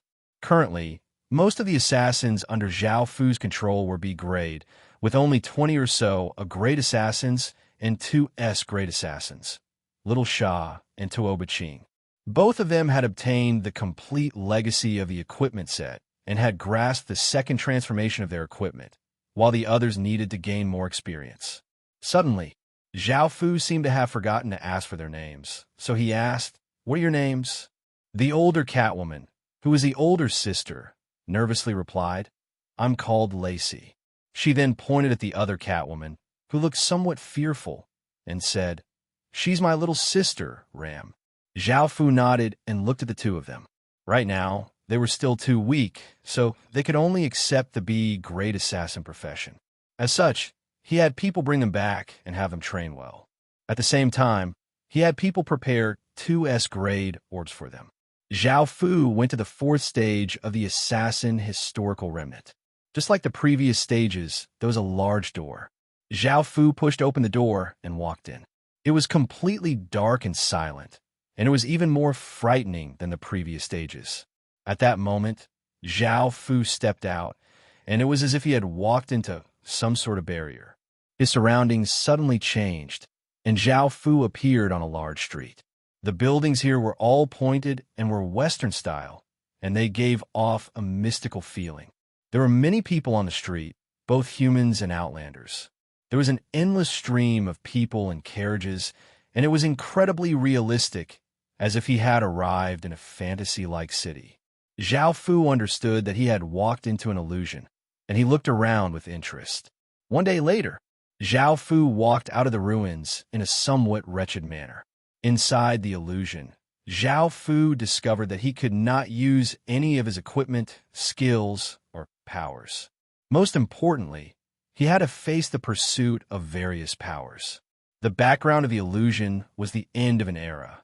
Not only did he have to kill people, but he also had to save people. Most importantly, he had to help a new era rise. Zhao Fu had failed to pass this test. This made Zhao Fu sigh. He could only leave the assassin ruins and return to Qin. Time quickly passed, and soon, summer left and autumn came. In the blink of an eye, 20 days had passed.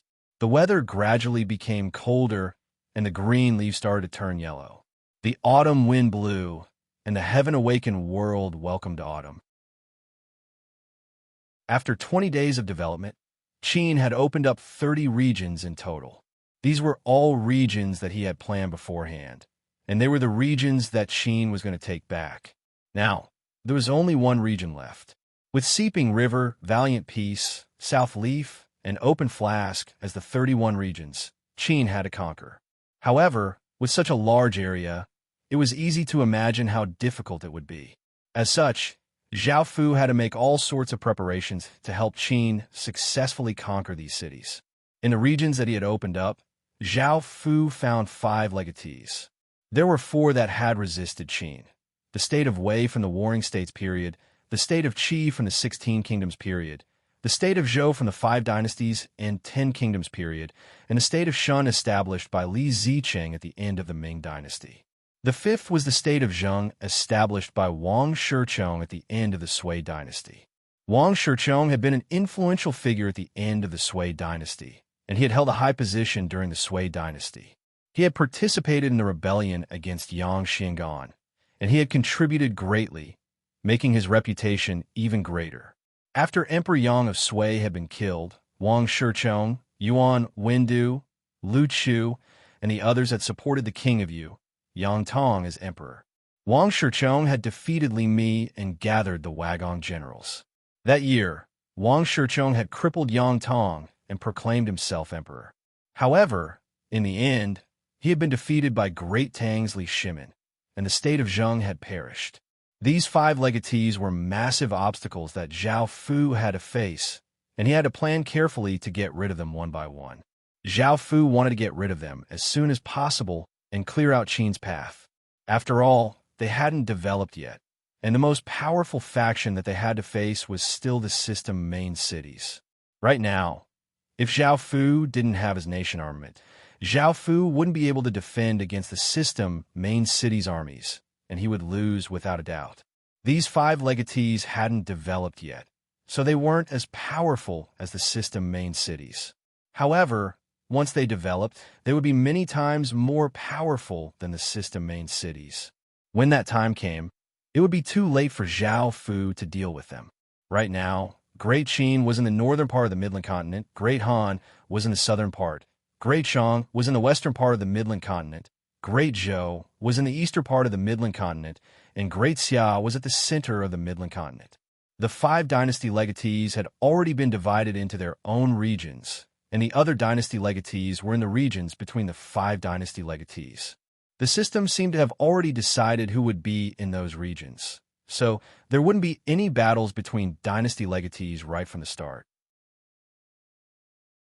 Only in the later stages would the powerful factions meet.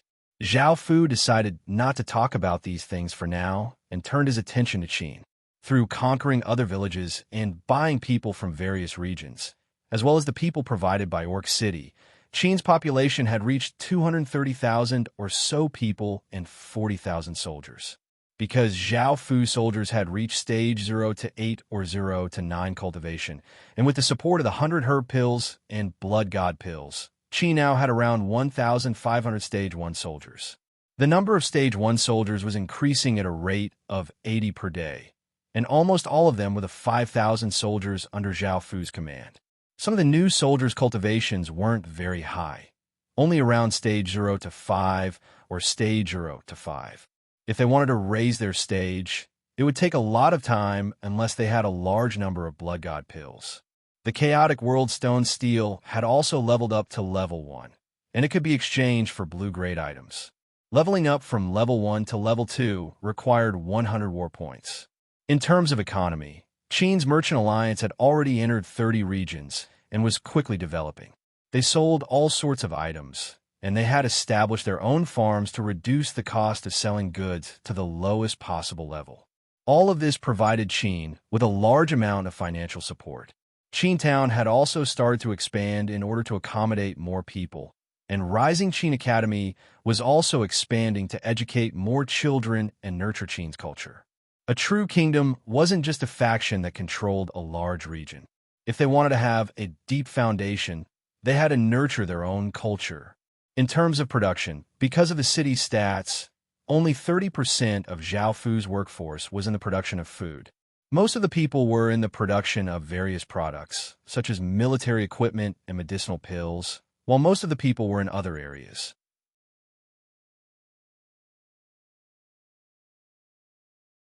Chapter 260. Over the past few days, Great Shun had developed quite quickly because of Su Yan's guidance. Now, Great Shun had 80,000 people, 40,000 of whom were indigenous residents and 40,000 players. With such a massive number of people, it was enough to become the #1 player faction in Green Apricot. However, in some aspects, they were incredibly annoyed by a faction called Evil Fong. Everyone in Great Shun, including Li Mu, hated this faction. Evil Fong. This was the faction that Zhao Fu had established here, and it mainly consisted of hoodlums and hooligans. They used all sorts of methods to disrupt Great Shun. Within Great Shun's restaurant, a few people had been happily eating when they suddenly flipped over the table and cursed, "This food's goddamn disgusting." After yelling, they wanted to go to other tables to continue the conversation, but they were stopped by Great Shun's guards, who were already prepared. Following this, a battle ensued, and those people were easily killed by Great Shun's people. In fact, they hadn't even been able to harm a single person from Great Shun. In actuality, Great Shun's food was quite good, and those people were Evil Fong's people. They used such a despicable method, and those who died had to pay a large sum of money in order to die. Because they were players, they wouldn't truly die.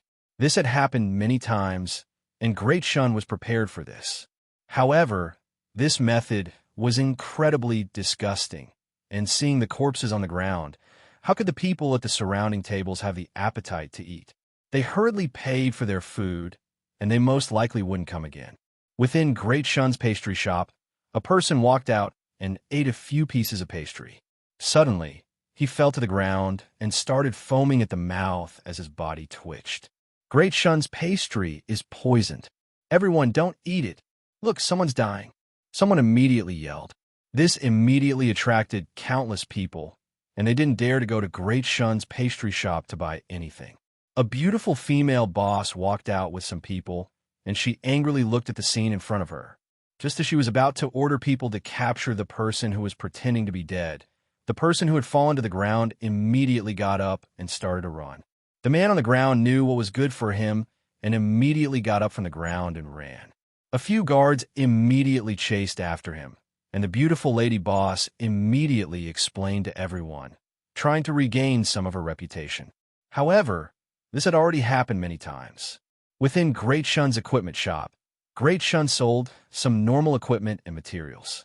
At that moment, a few people beat drums and gongs as they walked down the street and yelled, "Great Shun's equipment is too trashy, and they're all fake. Everyone, don't be fooled." A few guards immediately rushed out from the equipment shop, wanting to arrest those people.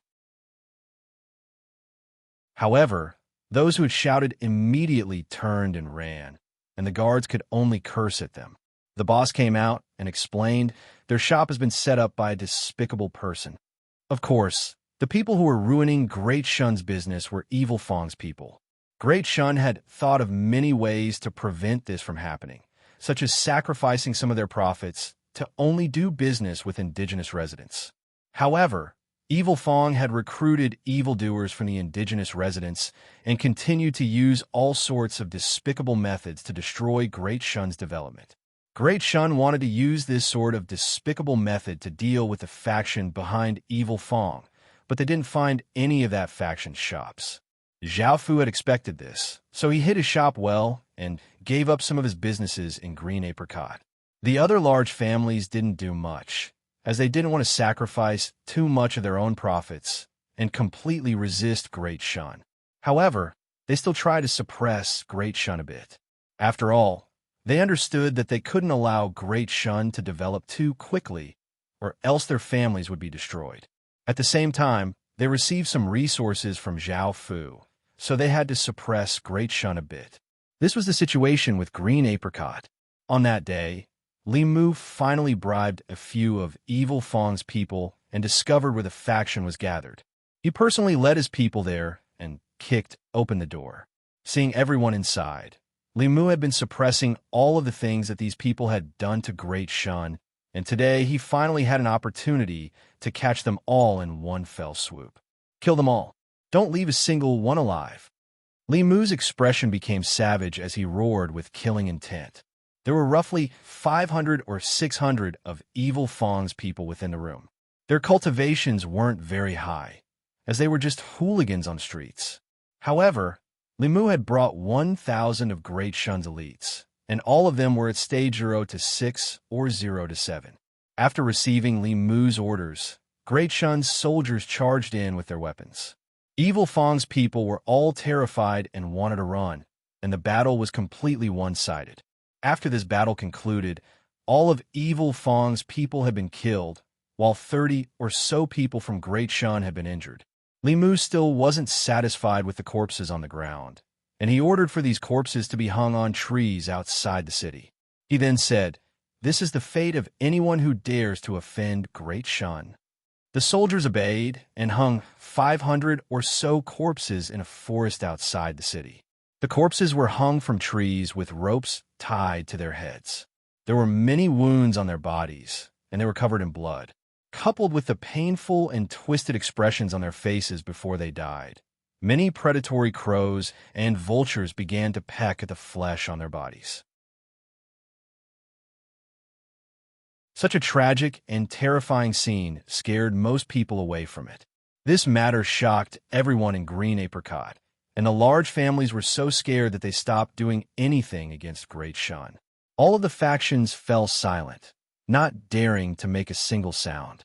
Under Li Mu's ferocious might, no one dared to join Evil Fong, and those who were lucky enough to escape also left Evil Fong, not daring to do anything against Great Shun. Evil Fong's faction was completely destroyed. Within Green Apricot, Great Shun's prestige reached its peak, and no one dared to oppose Great Shun.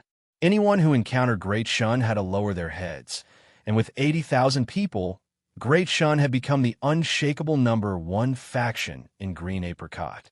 Li Mu quickly said, "Anyone who cooperates with that mysterious faction or has even the slightest connection with that mysterious faction will be opposing Great Shun, and Great Shun will slaughter their entire family. Remember this, don't seek your own deaths." These words, which were filled with terrifying killing intent, caused all of the smaller factions related to Zhao Fu to immediately sever all ties with Zhao Fu. The large families also hesitated, and they gathered together to discuss. What do you all think about this? I think it's best if we don't cooperate with that person. He's just using us. Fighting against Great Shun won't be beneficial to us. We just need to defend our own system, main cities, and ignore Apricot City. If they have problems, they can deal with them themselves, one of the family leaders said earnestly to the others. The other family leaders also felt that they couldn't go head-on against Great Shun, as this would be incredibly disadvantageous to them. Even if that mysterious person was someone from the Great Ming Dynasty, they were incredibly far away from Great Shun, and they couldn't do anything to Great Shun. As such, everyone agreed with this. You're tuning into the Warrior Lore YouTube channel. Don't forget to subscribe and join us on this journey to catch the most captivating stories.